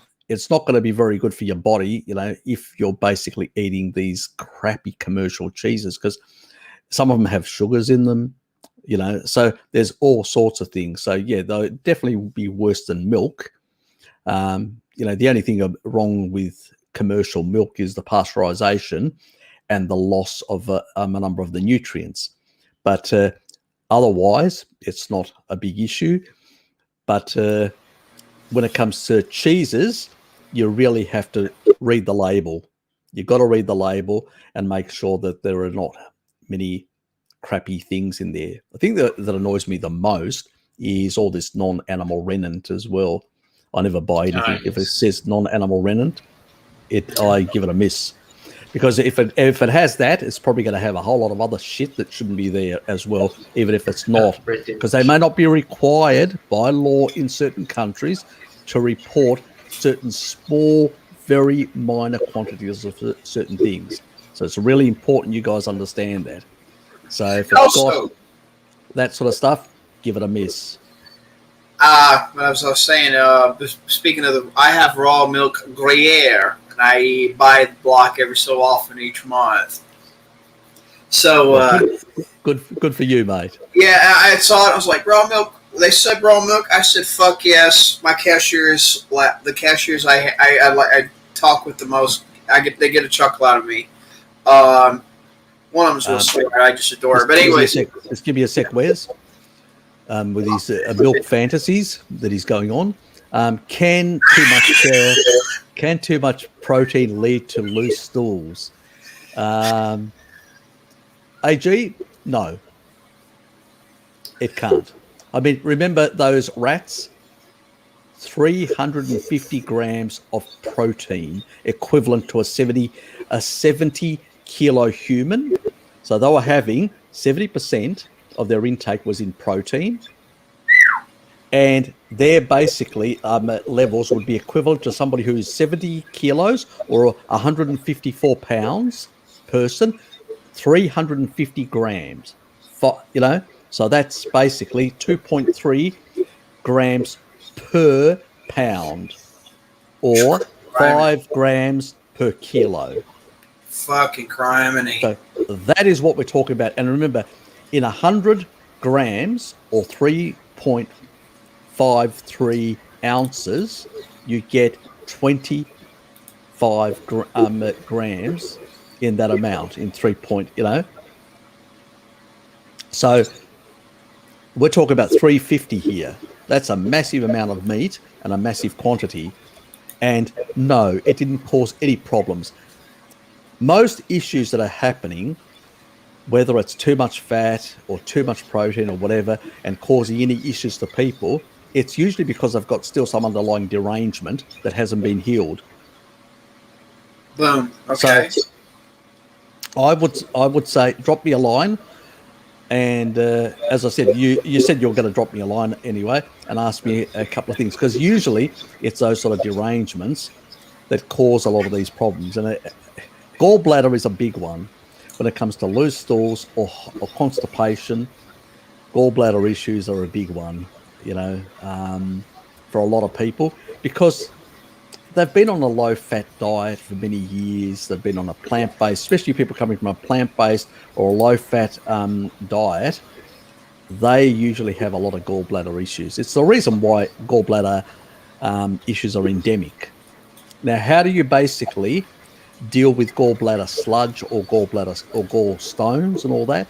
Taurine, again, emulsifies those things and actually starts getting that flow happening. It takes some time. It may take you months of taurine to basically, remember when you're taking higher doses of taurine, the blood pressure issue. If you're on blood pressure meds, I have to remind people of that. You've got to make adjustments to your blood pressure meds and go slowly in increasing the dosage. In experiments, you can go up to 10 grams. I usually recommend up to 6 grams because I always like playing it safe, but that's me. But generally speaking, that you can go quite high, but it will lower blood pressure quite a bit. And because of that, you need to basically, if you're on blood pressure meds, so, I mean, I used to get into the very low normal. I mean, really, really low normal that I was a bit concerned on the very low blood pressure when I was on doing 6 grams. I mean, nowadays I do much less. And the reason is I don't really need that amount. But in those early days where, especially when I was, because sulfur gets depleted because of the oxalate, and I was going through a lot of oxalate dumping and stuff like that. And obviously my body would be using sulfur like there was no tomorrow. So I was actually using, 6 grams of taurine and also 3 grams of MSM to add to boot. And the reason why I was adding the extra MSM is because it's very hard for MSM to be used in the body as easily, and it tends to be directed towards, sort of keratin. In particular, it tends to end up in the hair follicles and the nails and stuff like that. So even though I was dumping and knew that I was depleting sulfur, I was using the taurine for the dumping side of things, but I was using the MSM to cover the other side of things, in terms of the loss. So I used the Jarrow MSM to cover that sort of stuff. And that's why, even though I was going through that stage, I never had any hair loss, even though I have genetics for it. I've shown you guys genetics for baldness, genetics for all these things, but still you know, and I get my hair grows. You know, I mean, you guys see me online how quick my hair grows. It just grows like mad, you know, and I'm always constantly having to go in for a haircut. So sulfur is really important, guys. I can't stress how important sulfur. And remember, what is meat? Methionine, sulfur amino acids. I mean, say no more. That, what I was going to say was, like I was saying about the bulletproof coffee, if you don't want to eat something you can't, that warning, but you do want something to suppress your hunger a little bit, but still give you a little, like I was saying, when I do that brass, you know, enhanced French press, I would take the coffee from that, right, and I would, instead of using the conventional coconut, you know, yada, yada, yada, maybe I'd do a little coconut milk, because I tolerate it in small doses, but I would use heavy cream, and I would use an egg yolk or two. Blend that shit up. Put some vanilla, straight up vanilla extract to it. And that right there is so damn nice. You don't have to sweeten it. Got a beautiful froth fucking head that stays for a while. Like, cause that the sulfur contain, you know, the sulfur, you know, amino acids, and all the proteins and all the lecithin and all that beauty that's in the egg yolk, the nutrition of the egg yolk, emulsifies with the fat of the cream. Well, most people will say about eggs, you know, they usually say, "Oh, you're going to get a lot of farting and all that." No, I eat shitloads of eggs and I get no farting whatsoever. My folks have told me, Wes, you're going to bomb the house with your ass. I said, I doubt it. I've been doing this for a while. Not only just told. And when I was eating plants, constantly. Oh God! Yes. You're bullshit. You turn yourself to a bullshit factory. You could shovel, with being a vegan, you could shovel life from under your own ass and fertilize your yard. Pretty much. Anyway, what are the great sources of lactobacillus consumption? I was doing a lot of water kefir. I know glyphosate disrupts lactobacillus functions. Yes, it does. It's another reason why people have very low lactobacillus. It's the reason why, because they've got very low lactobacillus, they usually have things like C. diff. They usually have a lot of pathogenic bacteria growing, because lactobacillus helps in that regard as well. I've actually, you know, I've talked about it before. I've done a video on C. diff and other pathogens, and the Reuteri one in particular. Reuteri and rhamnosus are the two ones that actually deal with a lot of these pathogens much more effectively. It's specific strains, but, you know, we used to have a more traditionally in our diet, eating animal foods, and because these are acid-loving bacteria, so the foods that we eat generate more stomach acid and all that, are very more conducive for lactobacillus to survive and populate. We have great robustness. And when you look at ancestral populations, like the Maasai, like you know, the Huns, all these top populations, what do you find? They've got really good lactobacillus strains and diversity. Something that a lot of people in our sort of society, especially nowadays, where we fucking, you know, get rid of, we annihilate the actual lactobacillus out of the milk, the raw milk, because we pasteurize it, and then on top of that, we eat a whole lot of glyphosate, a whole lot of these bullshit foods that basically decimate. And then we wonder why people have a whole lot of pathogenic bacteria, why they have things like, you know, diverticulitis and all these other gut issues. You know, it's not surprising why they've got high inflammation in the gut when you remove these. So yes, lactobacillus is really important, and I do encourage people to eat foods and fermented foods, which basically are rich in lactobacillus. I mean, the Inuit basically used to produce their own lactobacillus type foods from fish, certain fish products. They used to stick them under they used to ferment it. This was under the snow, you know, so people have been consuming that. And so, I mean, nowadays other people get it in different ways. I mean, you guys probably getting it from dairy or getting it from raw cheese. I get it from raw cheese, raw dairy, from these sort of products, you know. Yeah, I get mine from the raw dairy, as I mentioned, the only kind I can get a hold of it for a lot of the time is the raw milk Gruyere. That's a fucking delicious Swiss. Yeah, it's hard to get it. That's the biggest problem. The majority of my cheeses are either Italian cheeses, Greek cheeses, or French cheeses, because those three countries still produce raw versions of the cheeses. Most other countries have gone all to pasteurization, and even worse, to non-animal rennet. I mean, it's just abysmal what they're doing to dairy nowadays. Yeah, but except Switzerland's another one that tends to still recognize certain Swiss cheese as raw, so that might as well be listed as well. We could do it over here. I actually signed myself as a member of a coalition that stopped Bill Clinton's ass white fucking shit from banning raw dairy completely, as long as it's aged within a 60-day, aging for some bullshit reason, even though the pathogens are going to be killed by the lactobacillus and the lactobacillus and other cofactors in the raw dairy if you actually fucking take care of the animal and actually take care of the dairy to age the shit in the first fucking place. Sorry, that pisses me off pretty badly. I can understand. It annoys us all. Harry, what is the mechanism for why people gain weight only around their stomach when the rest of the body looks completely lean? Well, there are genes for that, and there was an experiment. This was done years ago in certain people with diabetes 1, and these are the early days when they gave them actually sort of insulin, and they noticed that certain people actually would actually put more. I mean, it's hormonally driven. Let's put it that way. I'll give you an example. Women will put it around the thighs, most of the fat. Men will put it in the midsection.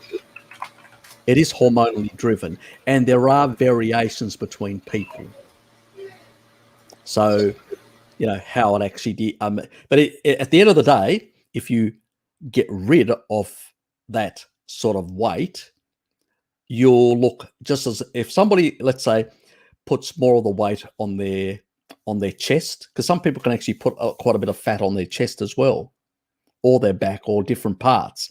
There can be variations. Now, when either one of these people lean out, they're going to look very similar. Where you deposit your fat can vary slightly. The majority of people will deposit in certain specific areas, and it's specific between sexes. That's hormonally driven, those areas. But there can be variations, and you just are one of those variations. It's a bit like, hourglass women and, straight women and, the apple type women and all that. There are different variations. The apple type women tend to put a lot of their fat around their butts, where the ones that, what do they call them, triangle women or whatever, that tend to put more in their upper body areas and all that. So there are variations like that, and these are hormonally driven. Unfortunately, you can't do anything about it. So the mechanism is hormones. Do we know exactly why this happens? No idea. Any researcher tells you exactly why this is happening to certain populations and not others. There are hypotheses. One of the hypotheses is that certain generations of certain people were deprived of certain nutrients, which affected their musculoskeletal sort of, characteristics over a very long period of time. That was baked in after a number of generations into the genes. And then obviously that group that was isolated then mixed with the rest of the population at some point, and then mixed. And while it's not profound, that sort of characteristic, which was concentrated from too much inbreeding of a certain group, and then it got into the general group, and it occasionally appears here and there and everywhere amongst different people. And that, again, is genes that have come from a long, it's a sort of a throwback, you could say, in that regard. But that's the reality. It just happens that your mother and your father have got the same gene, and then just come together accidentally, and then, voila, you've got those characteristics.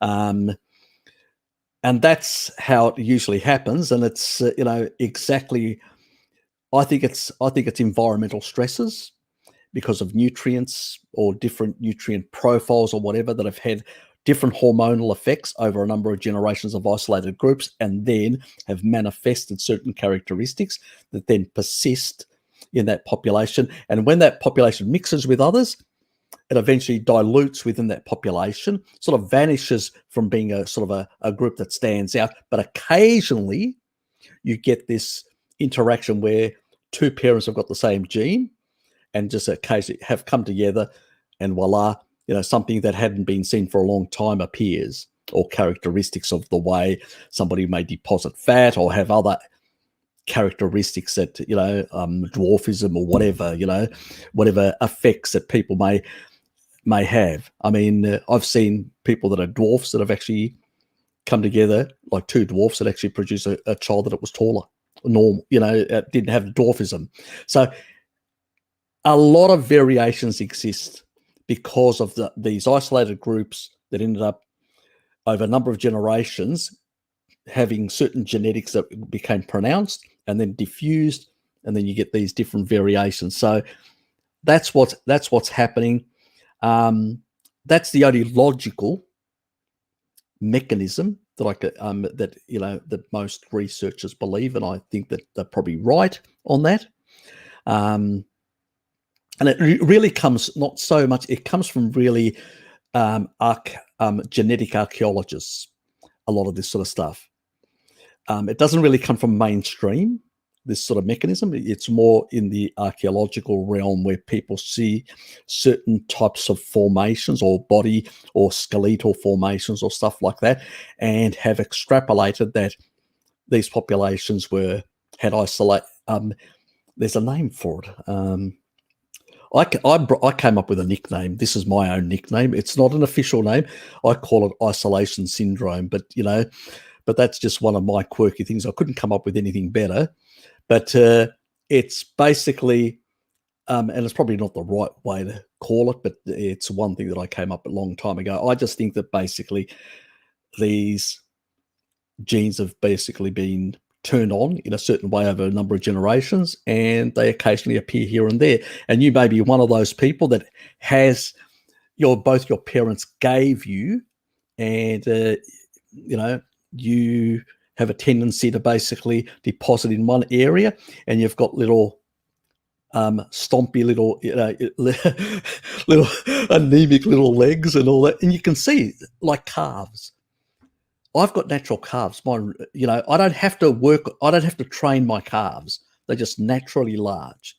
It's genetic. My father, who's never trained his calves, has even got bigger calves than me. Mine are very muscular. Mine are very muscular. Yeah.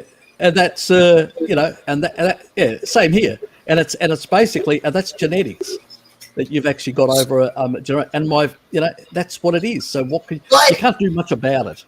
No, what I can say is, if it annoys you, try to lean out and try and do certain exercises that can build some of the calf muscles and some of these sort of things, so it doesn't look as pronounced. Well, some people have a preference for those areas to be pronounced. There's the old joke. There's the old question. Yeah. But Wes, AG has actually got the different problem where midsection. Yeah, a lot, but but very, not much on the legs. So really, you have to work the legs, the leg muscles. Compared to other people that are basically just doing a lot of upper body things, you need to prioritize more the leg muscles. Well, see, because naturally you don't have that. You've got to. There's no other way. I didn't really train. I just walked 5 miles every day or every other day, and then within a month they just went from moderately so to just staying like this, and I haven't walked as nearly as often, and they just stayed this way ever since. I could not walk for 5 I could probably do this, not walk for like that for 5 months. They'll stay just as like this as they are now and stay that way. Okay. But too much information, Wes. Too much information. Yeah, but there may be small kids around. We don't want to expose ourselves too much. It's a new right. I'm saying calf-wise. Yeah. Gentlemen, I think I need to go. You go. You get your sleep, and if you get up early in the morning, mate, fine. If you don't, so be it. Such is life. I'm going to basically drop both of you. Wes, you as well. So good to have you here. Thanks for being here. So I can get through some of these questions. And I'll be pulling the plug. I won't be going as late because I'm going over to Dad's. And I have to meet up with Ling as well. She's coming over as well. So the three of us are going to have a meal together. So I wonder what the old boy is actually cooking. Please do me a favor. Yep. Just before I go. And I'm not making this about me. I lost my dad a couple days before I turned 19 years old. So make sure you savor every single sliver of a moment with your dad. I do, mate. I lost my mum about a decade ago. So I've only got my dad left. That's basically it. So I do spend quite a bit of time with him. Just do that that's my only favor I ask. Savor every second sliver of a moment. Yeah, I'm on the same page. Anyway, guys, thanks for being here, and see you next time on the interview. Get your beauty sleep, both of you, because you probably both need it. Indeed. Hey, I was watching. I'm the cute one here. Don't you forget it, both of you. Well, Absolutely. It's funny. Native Americans, Richard Dawkins reported that they found Neanderthal bones over here, which doesn't surprise me because I kind of looked the part. Say no more. Hey, on 23andMe, I've got one of the highest levels of Neanderthal in me as well. Yeah, I know. So, Well, I'll be going. Glad to be here. Stay well. Anyway, everyone. guys, I'm gonna go beat some sticks on the ground before I go to sleep. go and have some fun with your sticks. Anyway, see you, Lukey, and see you, Wes. See you around. See you, guys.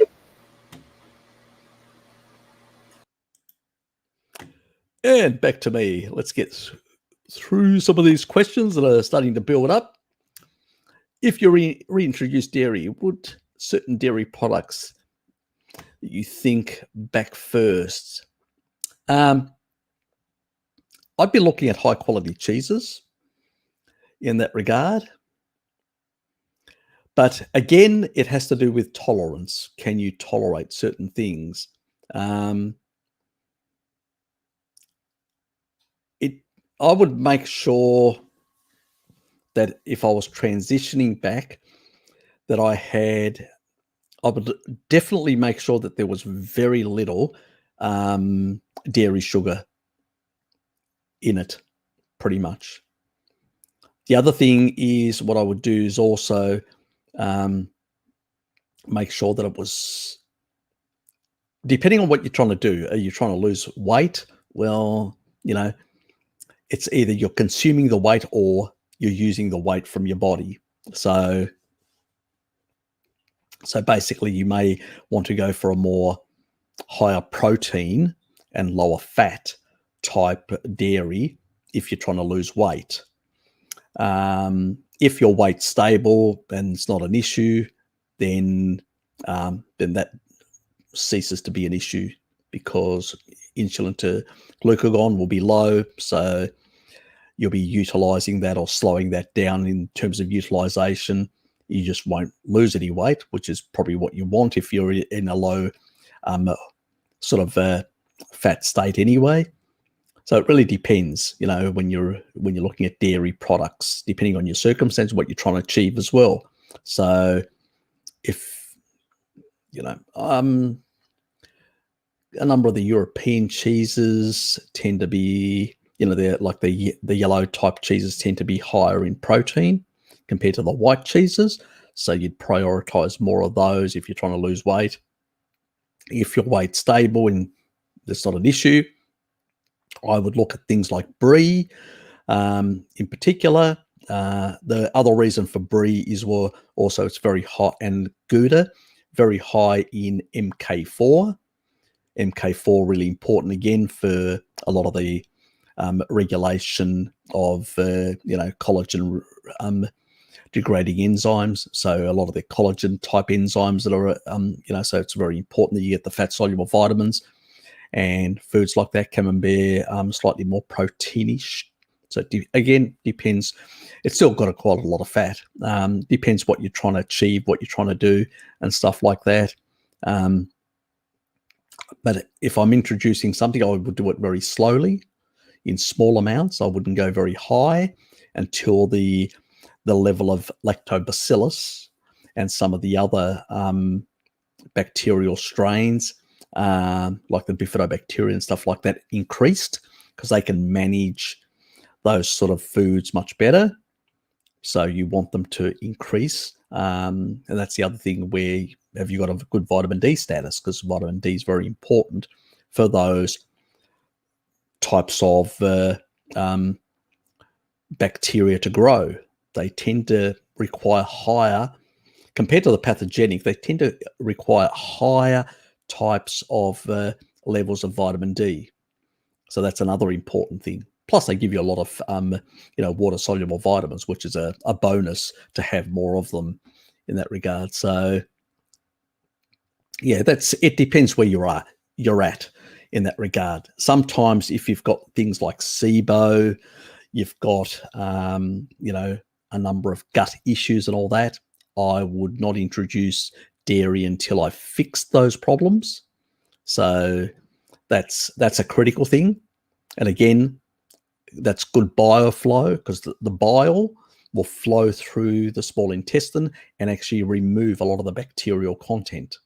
So that's an important factor. So unless you've got good bile flow, it can be an issue with some people. It can actually quite constipate them. So you sort of have to be careful at that sort of level. So consider what you're doing and where you're at. What are your thoughts on fermented foods like sauerkraut? I don't consume it. My mate does. And increased risk of bowel cancer. Well, I don't think sauerkraut's going to basically cause any increase. Otherwise, Germans and Poles and many others that consume quite a bit of sauerkraut, the disease would be endemic amongst them. But obviously, if you've got gut issues, the thing you want to really remove is fiber, too much fiber. So, and also you may be more focused on getting enough protein in there, and trying to rebuild the collagen, so, and that's also consuming, I always say, have you got access to a butcher who can sell you the intestines of an animal? Chop them up, cook them, mix them up with, or make them into a soup and consume them, because that will be really good material for your gut lining. So sometimes you have to fix the gut lining, and deal with, with the actual liver issues. So your gallbladder, is that functional? Take taurine, which will emulsify that. Also, you may need milk thistle for any healing. A quicker healing approach is basically R-alpha lipoic acid. Using that will accelerate the actual healing. Choline, which is in eggs, liver, and a number of other animal foods, is good for the export of fat. So if you've got a lot of fat droplets in your liver, depends. I don't know what state your liver is in, so you would know far better than me by testing it, finding out. But I'm just telling you what you can use to sort these sort of things out. I'm glad you like that. That was the comment that I made earlier. Yes.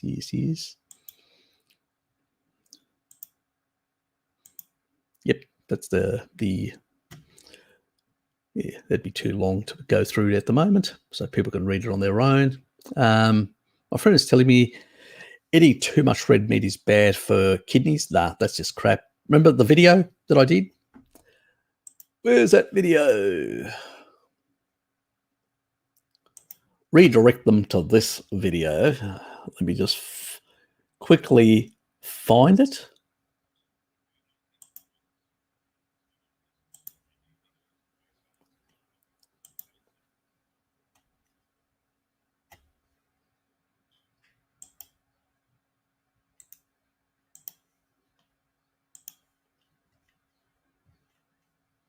So one that I did on the rats.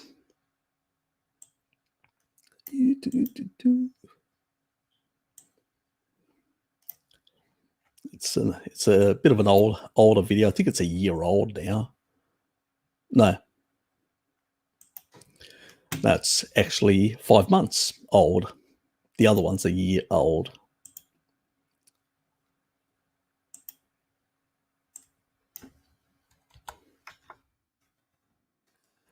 So this is it. Just bring it on.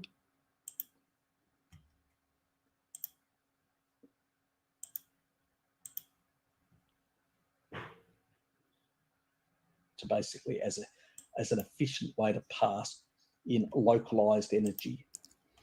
So just stop that. Does high protein diet cause kidney damage? And I pretty much cover it quite extensively in that. That's a 2-hour plus video. Go and check that out. And that will answer all your questions in regards to, and I will basically pin that to the top. So anybody that is concerned about high protein, not an issue.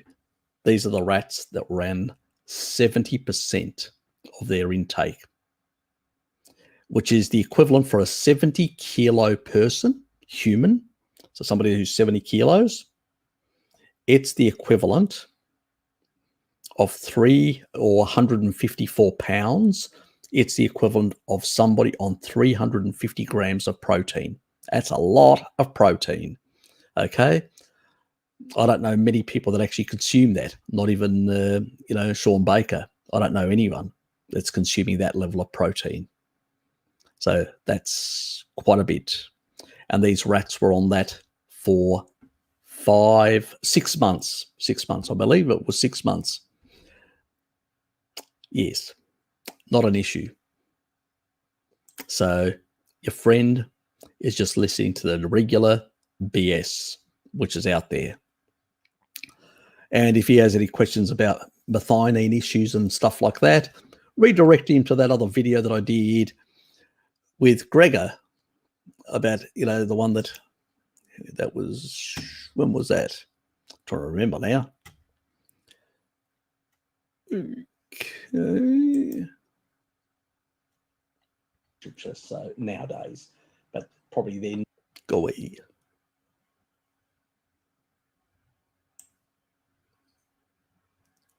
And yeah, this one here.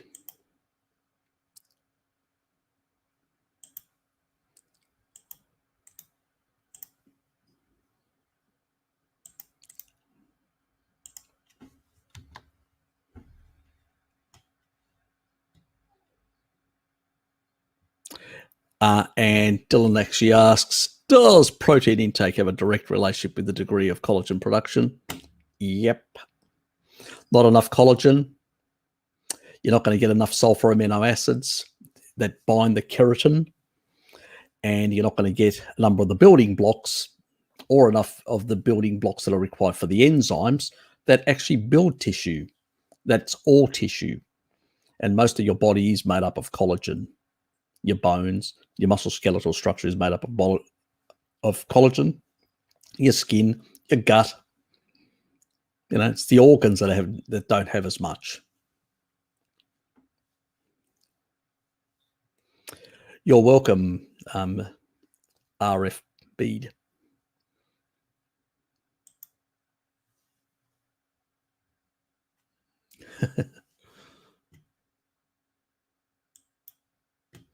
G'day, urine animal. It's good to see you, mate.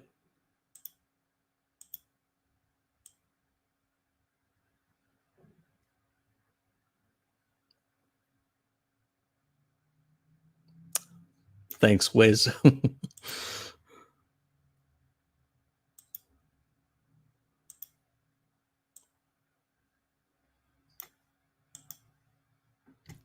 Is olive oil good, bad, or neutral? Depends what you do with it.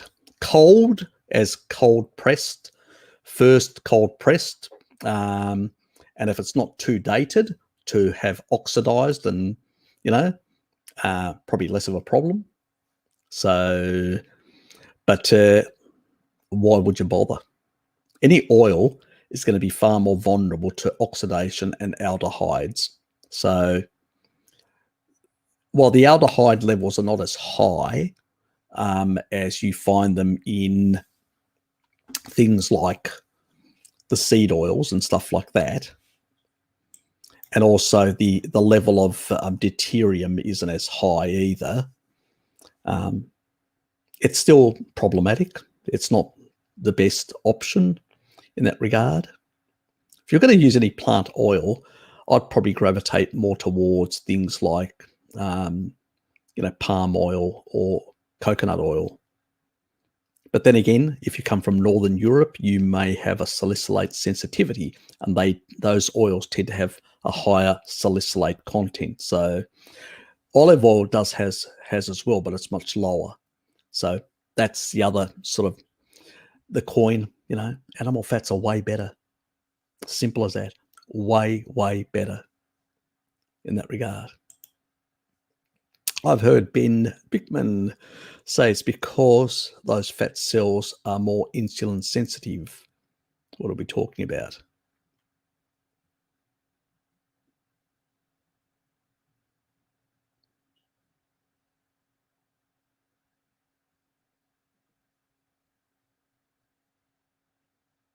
In regards to what, Charlie?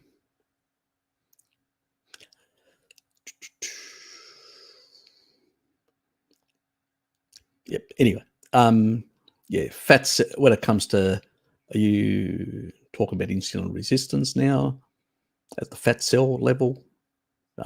Yes, because obviously, when you can't release, then yes, it usually starts there. But I'm not sure what is in regards to what. But anyway, maybe I didn't pick up on something. Do you think it matters if you have a meal high in fat and complex carbs? Yes. Randall cycle. Or would it be better to have fat and protein than carbs as a separate meal with lower fat? Yep. I'd definitely give the second one a miss completely because it's not required.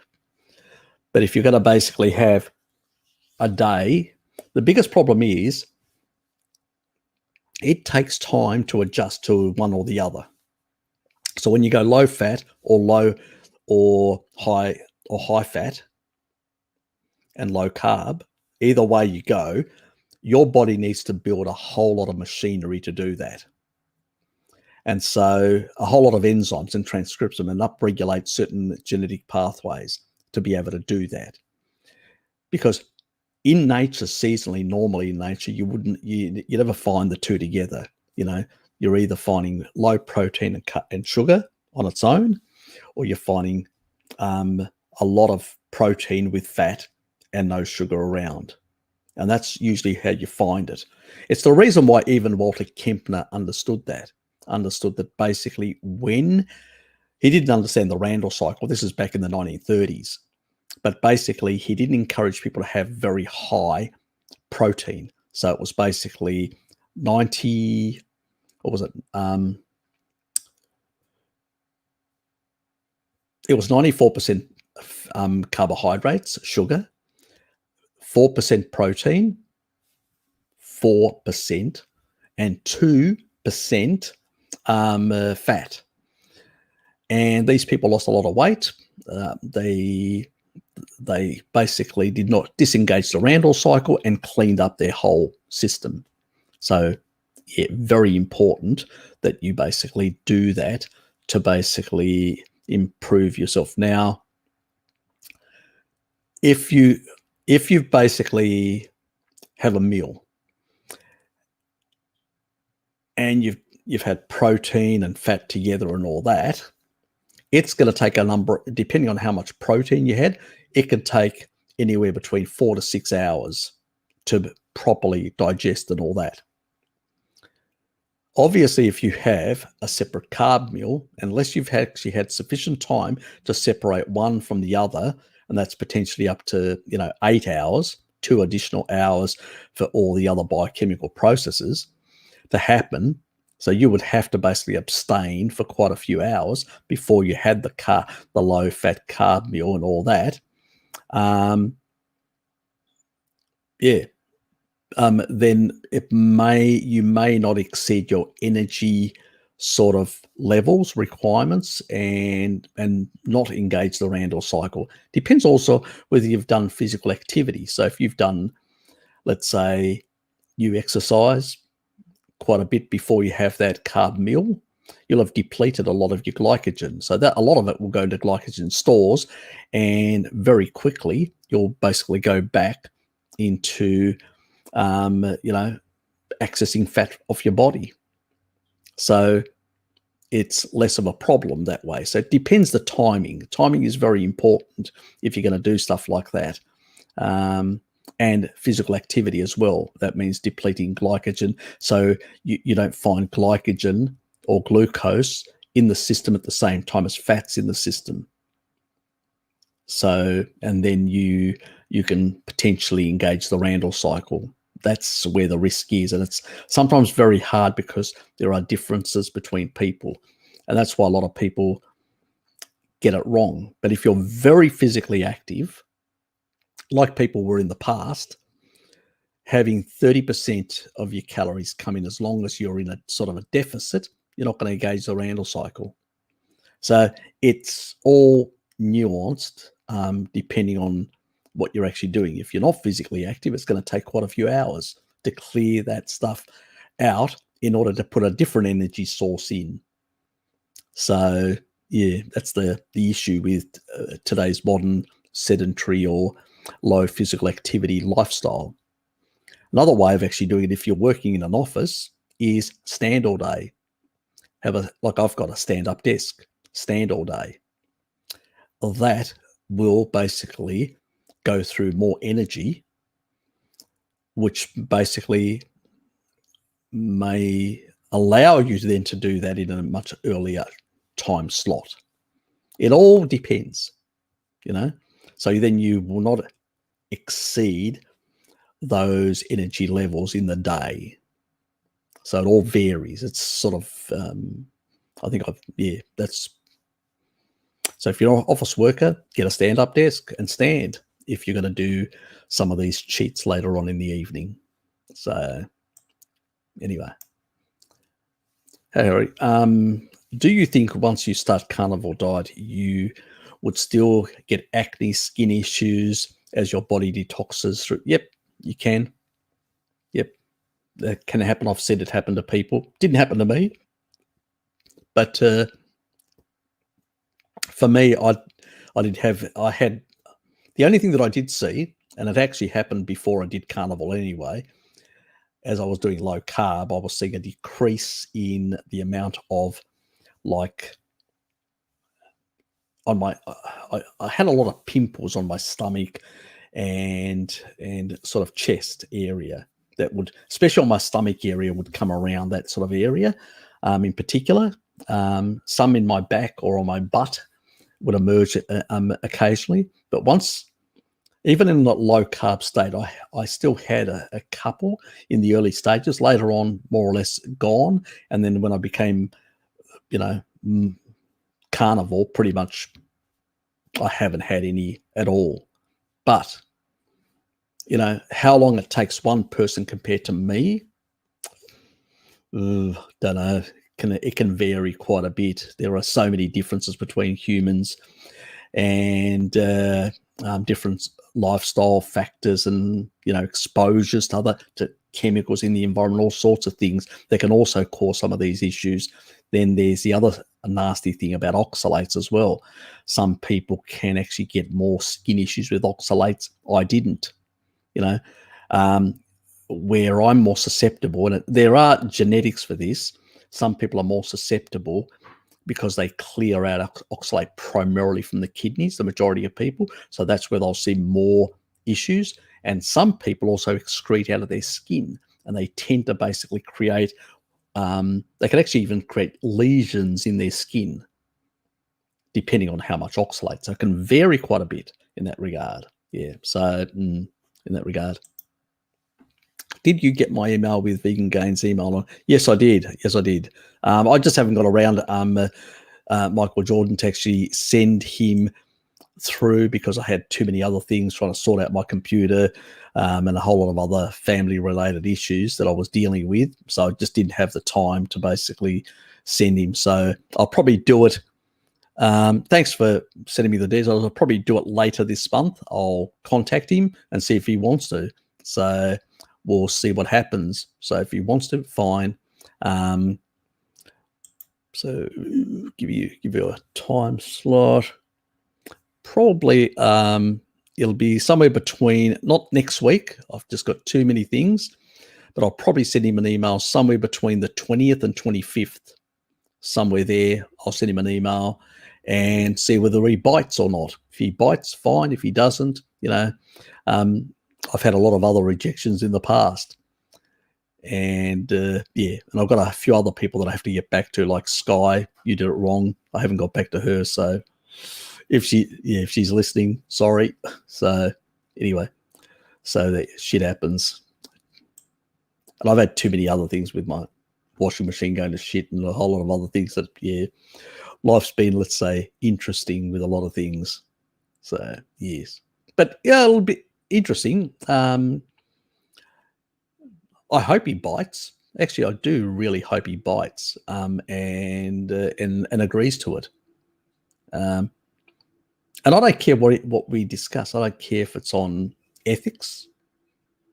I can argue that. Whether it's on the diet, I can argue that.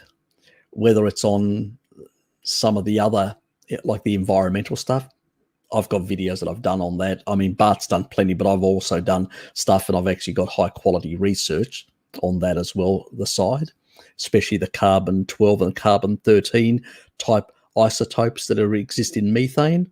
They are different, and they signal somewhere else is the problem, not in animal foods. So I've got all the arguments. So it's not as if I've got a problem. The question is whether he'll bite or not. That's going to be the interesting part. Anyway, thanks for sort of going to all the trouble to try and hook us up. So it'll be interesting to see whether he accepts. I suspect it could help me in particular more than him. In that regard, at least get me known further afield. What's the best form of vitamin K to supplement? Best form is from food, cheeses like brie and camembert and Gouda and a number of the other cheeses around tend to be higher in K2. Liver, eggs are very high in K2 as well. So there's a number of things in the animal world. But if you're basically, let's say, you've got a lot of calcification you're trying to get rid of because of your lifestyle. You're not living like a Maasai. You're living like a modern human that has probably done a lot of indiscretions in the past. And in that regard, there's two. Let me just give me a sec. I actually just recently answered somebody and I gave him some links. So let me just find them. It'll save me having to basically look it all up.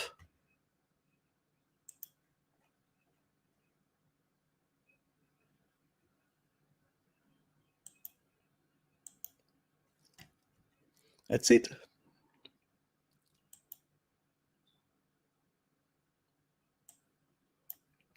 Oops.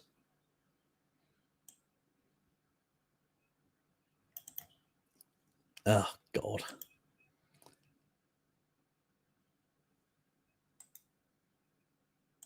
Tried to open them up.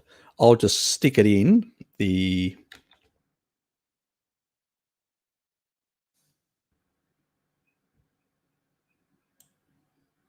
This is the message I sent him.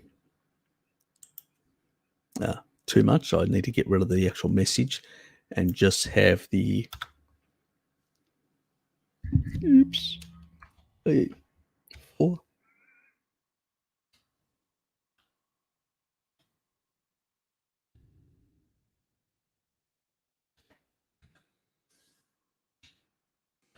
So that's the two brands that I've used in the past. One's 5 milligrams and the other is 15.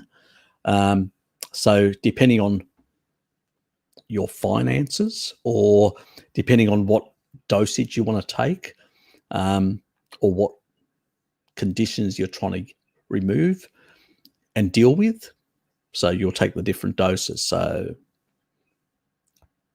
I'll leave that up to you.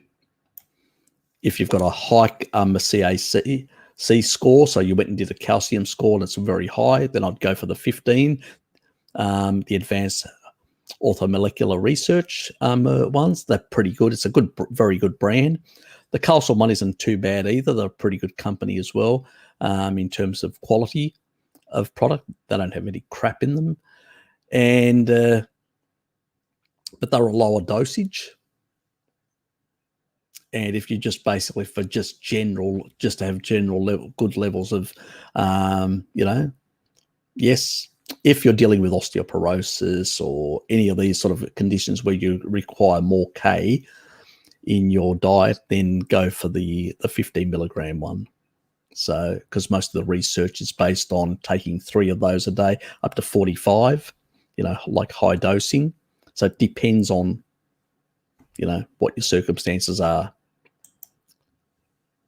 Most people probably get that don't have a lot of issues are probably getting enough from, and I did cover that earlier. Yep, about yes, you do. Yep, not a problem.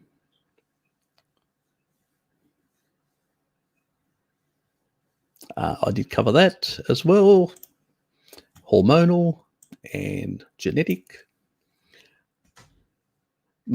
Those carnivores with therapeutic keto level macros simply get enough B vitamin minerals by avoiding muscle protein.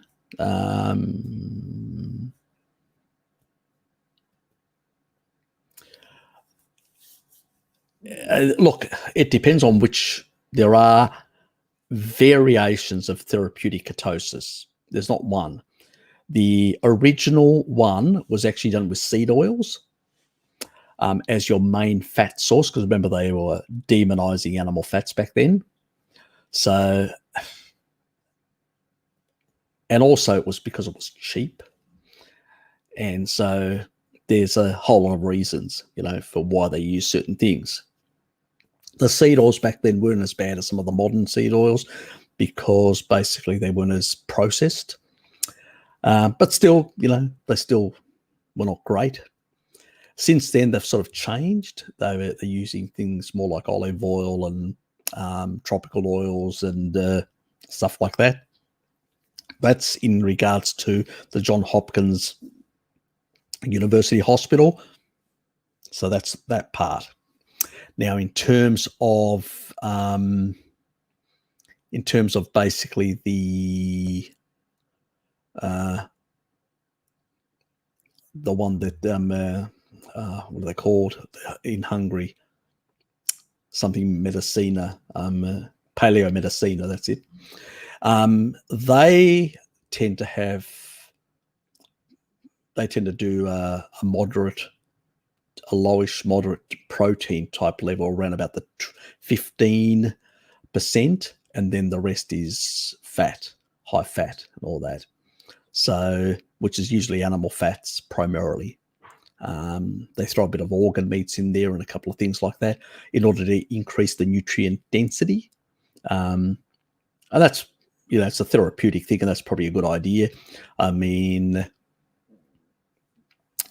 Terry Walls, who's the lady that had the medical doctor that had MS, she basically upped her levels of organ meats to get more of the minerals, the water-soluble vitamins, the fat-soluble vitamins, and all that, to increase that sort of nutrient density, because she was plant-based before and nutrient deprived. That really helped. So yes, they have a place to actually consume more than what physiologically most tribal people would have consumed in terms of organ meats. But as we say, you can either buy the supplement in a supplement or pharmaceutical grade, or you can actually use more organ meats.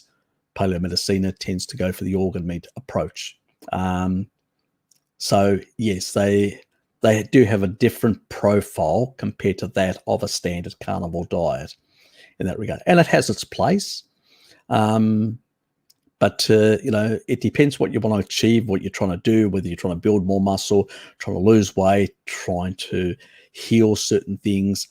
Everything varies, and you're going to have some variations on that theme.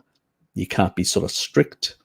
If you're basically a very young person, Dylan, who basically has no real medical problems, you could transition to more of a traditional carnivore diet, like most of the tribal populations would do, and you'd be fine for the rest of your life on something like that. So it depends on where you are and how much damage you're trying to fix and stuff like that. So it varies. So got to first know your starting point before you can sort of recommend anything to people. There is my email. I'm concerned carnivores who are scared of protein might not even meet excretion rates for minerals, almost only eating fat. Yeah, pretty much. But I think some of these organizations like Paleomedicina, I think they actually provide organ meats which tend to be very high in minerals. So that's where they deprioritize muscle meats and prioritize more organ meats and more fat. And in that way, they're able to balance the water-soluble vitamins with the fat-soluble vitamins, plus in that regard. I don't know exactly the protocol. That's what I've heard. It's also short-term and all that. But I tend to basically prioritize protein. But that's me. For most people, it's an important thing for a long-term lifestyle. It is what tribal people do. So a sort of a one-to-one, because remember, but forget about the calories, but you need some fat, and you need some fat to store as well, so you can have it for a rainy day. But generally speaking, most of the enzymes and most of the tissue is going to be made of collagen and proteins, and most people have, I believe, way too low protein intakes than what traditionally people had. And I look at the Maasai, I look Mary, she's in her mid-40s. She's 10 years younger than me. But she was struggling as a mid-40-year-old to keep up with an 80-year-old Maasai who could actually outrun her up a hillside. That person's 80 years old.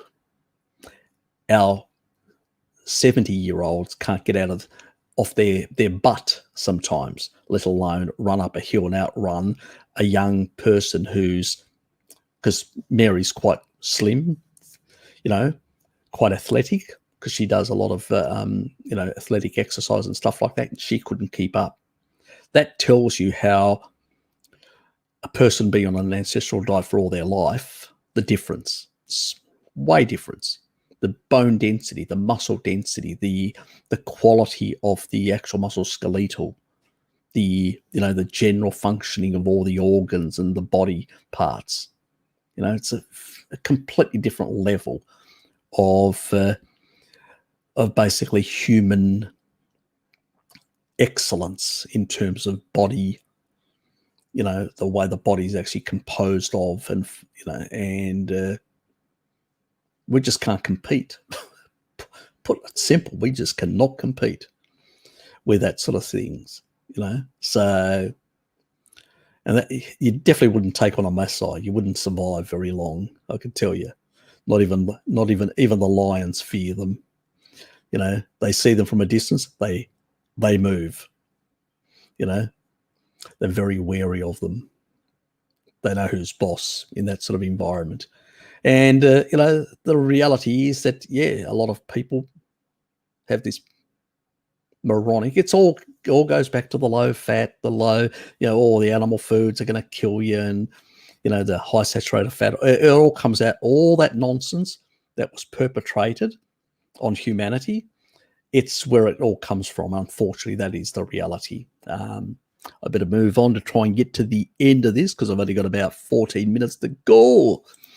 So, and I'm behind. What about, what would be some examples of low oxalate, low sugar vegetables to incorporate? Thank you.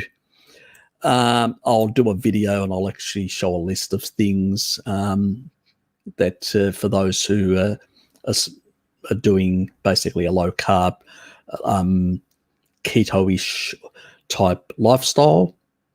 I'll do something specific for you guys in that regard. Okay, what are your thoughts on Mary saying, Messiah, eat milk one day and then meat the next day? Is this indication it's bad to mix the two? We don't know. And what does Bart think of dairy these days? He's fine with it. He just can't tolerate it himself, and the only thing that he does is cheese. But look, even if you have like a couple of glasses of milk, you're not going to get a lot of sugar, especially if it's full cream. You know, you're getting more water, small amounts of protein, small amounts of sugar, and small amounts. You would have to drink shitloads to get to caloric sort of surplus to create a problem. Let's put it that way. Now, why do they eat separately? It has more to do with their lifestyle. It's not like a choice they make. Even on the days when they're eating meat, or on the days they're eating like milk products, because they do also yogurts and other things as well, their low-grade ketosis still remains, and their low level of sugar in their bloodstream still remains. So they are very adapted to their diet. Now, they do it separate, milk and that. Why do they do it separate? It's just for convenience. It's lifestyle. So when you're basically back in the actual village, you will slaughter an animal and eat it. When you're herding your animals out there, it's very hard to slaughter in that sort of environment. So basically, it's easy to basically just drink the blood and milk of the animal. So that's what they do. So they will have a couple of days when they're out, you know, 2 or 3 days. It depends. It varies. It can be sometimes only 2 days or sometimes 3 days, you know, but it's one of the two. And they will basically primarily be consuming. Now, they may hunt something, or they may, you know, but or may bring some sort of meat which has been sort of rendered, or some products of that sort. But generally speaking, it's just the blood and the milk that they consume while they're out there herding. When they come back after they've herded for a couple of days, then they basically consume meat. So, you know, they could actually consume milk with the meat, but they don't. They prioritize the meat.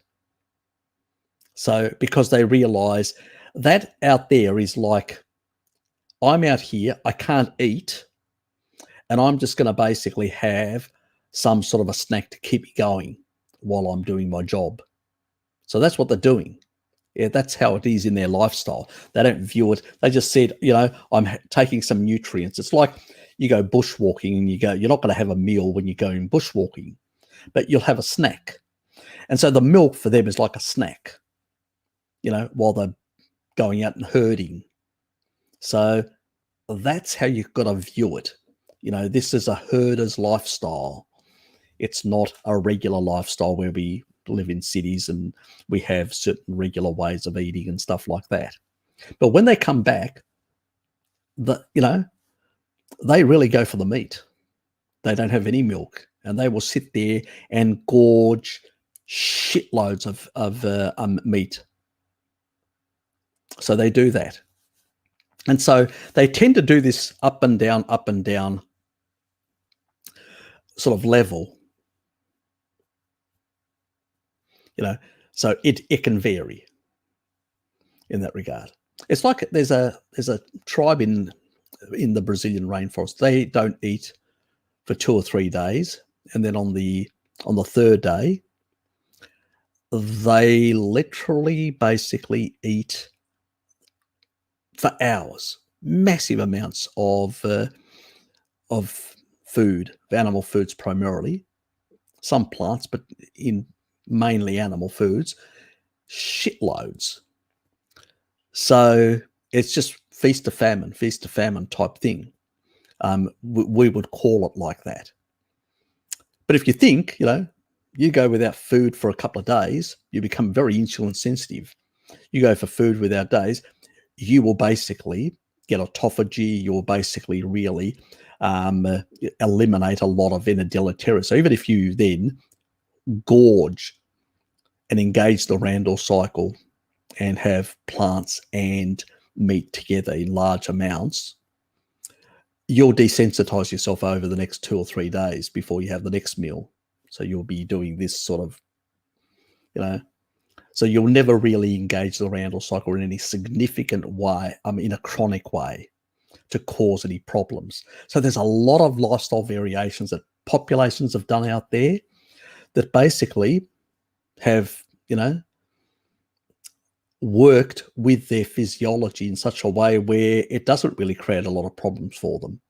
So it varies so much.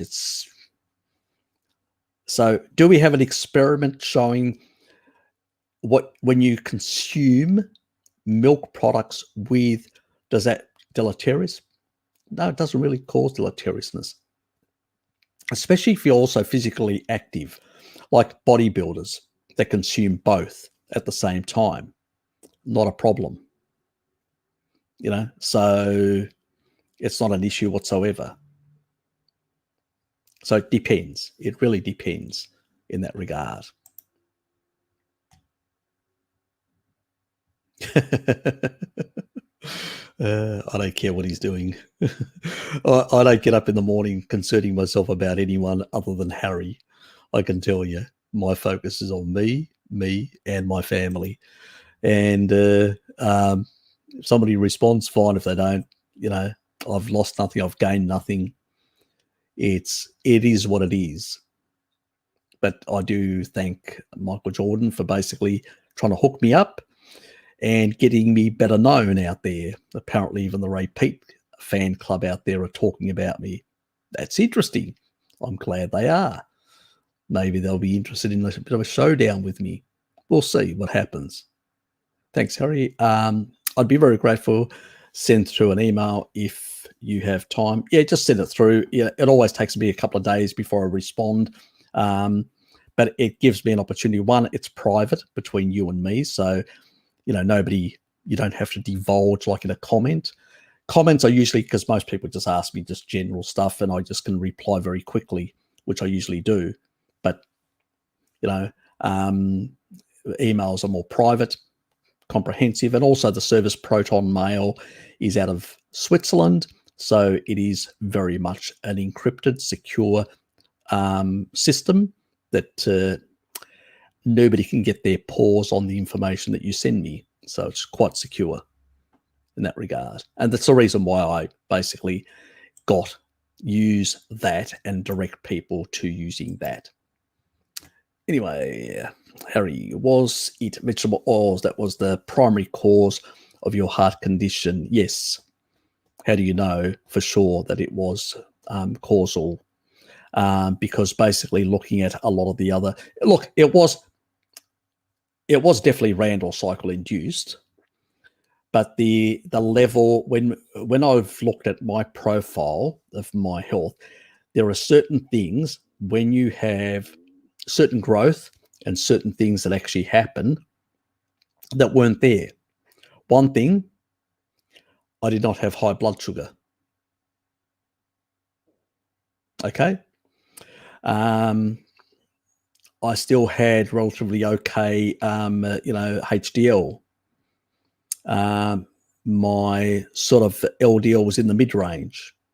Not that that's important, but, triglycerides weren't, they were on the high normal, but what they think high normal, I think it's probably higher. Anything higher than 1 is high. It was 1.7 millimoles, but many people are way beyond that point. So in no way was I extreme in any of that sort of stuff. And I actually like savory foods. I don't like sweet foods that much. So I wasn't basically like yes, I consume some sugar, carb in terms of glucose, carbohydrate, stuff like that. But I wasn't basically, the thing that I was cooking everything in was seed oils. And they are high in deuterium, so they do damage to your mitochondria, and very high in aldehydes and primary and secondary oxidative products. So they tend to cause a lot of inflammation in the vascular tree of your, so your arteries, basically. When you hear people say vascular tree, they mean arteries. And that's basically what caused, in my case, I never was pre-diabetic or diabetic or anything like that. I didn't have any, as I said, any of those sort of things. As the cardiologist that met me said, "You're a 5% anomaly, Mr. Serpanos." I said, "Thanks, great. I'm happy that you found a 5% anomaly in your work." But basically, that was the driver. Cheers, Harry. I hear a lot of people recommend MK7. Well, about a third of the population can't even convert it. At the end of the day, while it interacts, it can activate the proteins. So you need vitamin retinol and vitamin D for osteocalcin, and those enzymatic processes can be activated also by not only MK7, but a number of the other minoquinones. So there's plenty of other minoquinones out there that can do the same thing, including MK4. But MK4 can basically do something that MK7 can't do. All the other minoquinones eventually convert to MK4, including K1 in the liver. So it is really important for the tissue, MK4, minoquinone 4. It's the animal form. It's what we find in livers of animals. So when you're looking at, ostrich the birds have quite a lot in their tissue, MK4. So dinosaurs must have had a lot of MK4. And that's why, and because it's very important for calcium regulation as well, plays a big role. So it doesn't surprise me that it would be very big in those sort of animals. Collagen as well, they have a lot of collagen compared to humans, those sort of birds and stuff like that. Again, makes sense why you need more MK4. So it also decalcifies soft tissue, MK4. But another critical thing that most people don't realize is it's the only version of K2, the only version of K2 of the K family that directly influences DNA. Let me say that again. It is the only version of the K family, of the vitamin K family, that directly modulates and affects DNA. Okay?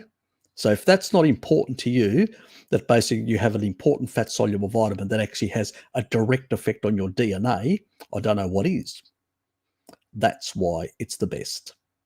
Okay? That is why the body takes it up so quickly. It doesn't remain resident. MK7 remains resident. Everybody thinks just because something stays in the blood is a good thing.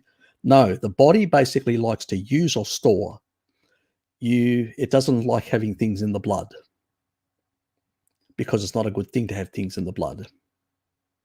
Okay, you can create stenosis issues.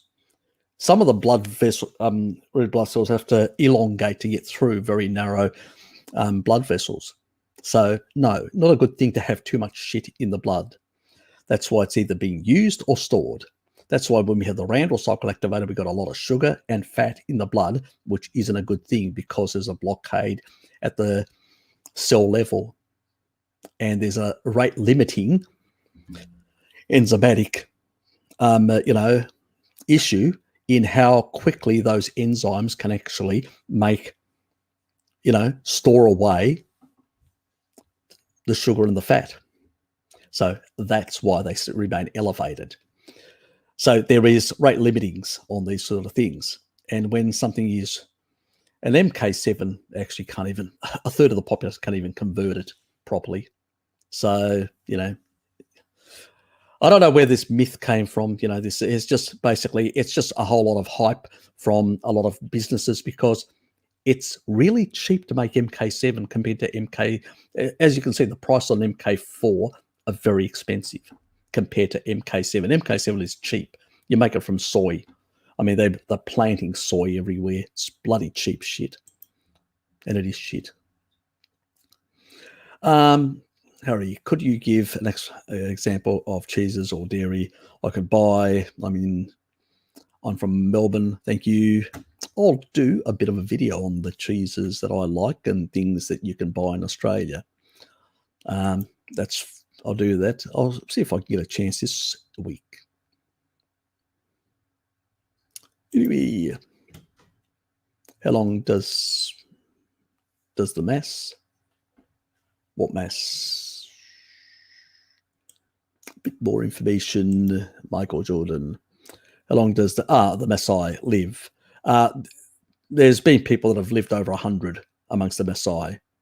So Mary's sort of visited them. There's quite a lot of tribal people that live much higher. Now, the average life expectancy, that's a different thing. A lot of people die from basically being killed by animals or infections or, infant mortality is much higher because of the hygiene and stuff like that within these sort of environments. So it depends. It's a lot of things, but there are a number of tribal people. She met a number of people. There's a video that's actually the guy that does the true lie, the food lies. He went with her and they've done a video and they're going to be doing the video or showing it. And there's a number of women and men there that are in their very old age in these tribal societies. So yeah, it's been well recorded in that regard. Now, because of the meat, also the real studies on the blue zones prove high carb. No, they don't actually. That's bullshit. If you take a look at I've done blue zone ones of Ikaria and all that, they don't consume a lot of carbs, very little. The people in the coastal areas actually consume more carbs and tend to actually have more health problems than younger people. And the people inland who are pastoralists, like my grandfather was, who only ate meat and dairy, like the Maasai, lived to 107. Exactly. So you can't this is just bullshit that a whole lot of researchers that went to these countries and they were on starvation diets. Even in Greece, they were on starvation diets. When Ansel Keys turned up, this was after the Second World War, 600,000 people died from starvation in Greece. The country was decimated. The Germans actually took all the animals as they retreated. They decimated the environment. It took decades for the Greeks to rebuild their animal stocks. So it's the same thing with the Okinawans. The word Okinawa actually means the island of the pigs. They've got little statues they venerate. They have a saying in Okinawa, we start the day with pork, we end the day with pork. These are not people that are on a plant-based diet. It's bullshit, pretty much. When you actually look at these populations, it is bullshit. You look at basically some of the populations in the, like the Polynesians and stuff like that. People say, oh, they consume shitloads of carbs. No. There's only palm trees. There's very poor soils because it's basically sandy soil. You can't grow anything. So they have some coastal fish, but very little. And they have a lot of piglets around. They have a whole lot of piglets, because pigs you could actually put onto an actual ship or boat and actually sail from one island to another, because they're very light and very easy to transport. And also they can eat anything. You can throw them all the garbage, even feces. They'll eat anything. That's why, you can even throw them dead human beings. They'll eat them as well. So they'll eat anything in that environment. And pretty much most of the Polynesians, their diet is about 49, depending on the island, 49 to 52% of their calories come from coconut directly. So coconut fat and stuff like that. So their diet is like uber saturated fat. They've got one of the highest saturated fat diets in the world. Plus, they have some tubers, a small amount on some islands, not all islands. Some islands, it's too sandy. You can't grow tubers at all. And there again, it's small amounts. And usually they will basically combine that with a whole lot of, and it's seasonal. Again, it's not all year round. You have to remember, these people had no refrigeration. You only get seasonality. So a couple of months of the year, you have some tubers. A couple of months, you have these things. It's a bit like the Hansa that Mary was talking about. They only have about 3 months of the year that basically they can access honey. And even then, they eat it in the honeycomb. They don't, that waxy material, that's actually fat. It's actually made of primarily fat. So there's very little. So when you look at the composition, it's nearly, in some regards, when it's out of season, it's like a low carb version. And when it's in season, it's sort of like paleo-esque, where it's, like 20% carbohydrate in terms of the quantity of the fat protein content of the actual, honeycomb. That's what they're actually eating. They're not eating like processed honey like we do.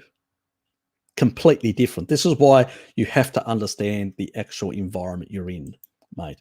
That's important. Check out my video. Check also Mary Ruddock and her videos on these people, and you'll get a big insight exactly what they eat. Pork belly, all sorts of stuff, like the Icarian people. As I said, they don't even have a word for meat. In the Greek diet, when we use the word meat, we mean beef. We don't mean lamb. So when you actually put beef and you call it meat, and you put it in a questionnaire, an epidemiological questionnaire, when they see meat, they think that that's beef. Obviously on the island, because they're rocky islands, you can't have any herding animals. The only herding animals you can actually have on those are goats primarily. And that's what they have in Icaria, is primarily goats. Some sheep, but primarily goats. So all that has a role. So is honey good or bad, Randall cycle or not? Honey in very small amounts, like the Hunza would consume, with a honeycomb and all that, and they are physically active, and so depleting and replacing glycogen and stuff like that. And they usually break it in small pieces and they share it amongst themselves, so they're not having massive amounts. They're probably only having, from what I could see and what after having done a check on the honeycomb stuff and all that, it would have been a couple of grams, a small amount of carbohydrate, not enough to engage the Randall cycle under any circumstances. Now, is it good for you? Not really. Just, but is it going to kill you a small amount? Nope. Does it have certain antimicrobial properties? Yes, it does. But that's not a good thing to eat, because it can affect the gut microbiome, but it's a better thing to basically put on your skin if you've got some sort of, to prevent a sort of bacterial, because it's an antibacterial. So is it a good thing to put an antibacterial like that or glyphosate in your stomach? Both are antibacterial. What do they do to your gut microbiome? So I usually say I don't like to put antibiotic stuff into my mouth unless I really have to, because I've got septicemia. I cut myself when I was in the tropics. I've used Manuka honey. I actually have some. I've actually shown you guys on one of my live streams. I've got some inside my place here. So for when I get a throat, I've got in the past, I haven't used it for ages, still sitting there. When I used to get throat infections, I used to use it. So, and even used to gargle the damn thing in that regard. So I'll show you the Tasmanian one that I've got quickly.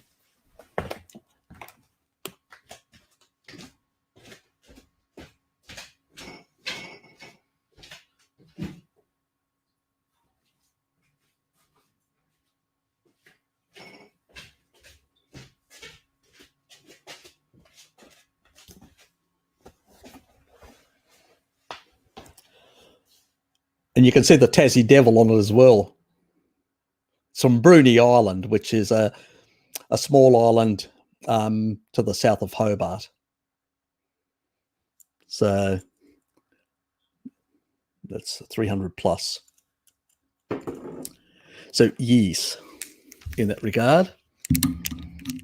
As I said, I don't have hostility towards these things, but I just view them as, species inappropriate things. You don't really need them. The body doesn't need them. I mean, if the body required this sort of stuff, actually required this sort of stuff or any sort of other stuff, basically the Inuit would have been deficient and they would have been very, they would have had a lot of things, health problems. Yeah, you can buy the 651. They do sell that, but I got the 300 at the time because that was the only one available, what it was. And I've still got some left over. It actually does mature with age, I was told. There's not much left in there. But it's been used in the past. I've had it for quite some time. And it's still fine because it's basically raw. And as long as it's raw and it doesn't have any other crap and all that, it can last for a very long time, I've been told, for a number of years without any problems. So that's pretty much it, guys. I need to pull the plug because in about, 15 minutes, I'm going to get a nasty call from Ling, or about less than that. Where the fuck are you? Yeah. So I better put some trousers on and get myself ready and get ready to get out of here. Now, I've got another live stream in the evening. You're welcome, mate. And thanks for the email as well. Now, with tonight's, I hope, I'm going to actually, let me just, as I go out, I'm going to see, will it actually do it? Because it's supposed to actually, they've got a new service now in,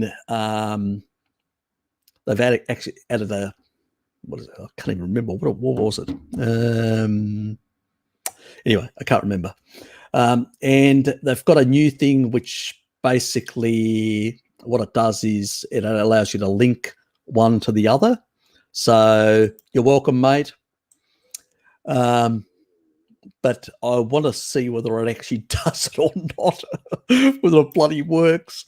So I'm going to actually turn on to the live stream over here. And I'll make sure, yep, the audio's up coming through. Good. And I'll see whether it actually puts it up, the live stream, the next one. Anyway, take care, guys. Thanks for being here. Appreciate it. And I will see some of you people in about a bit over 4 hours from now. Take care. See yous.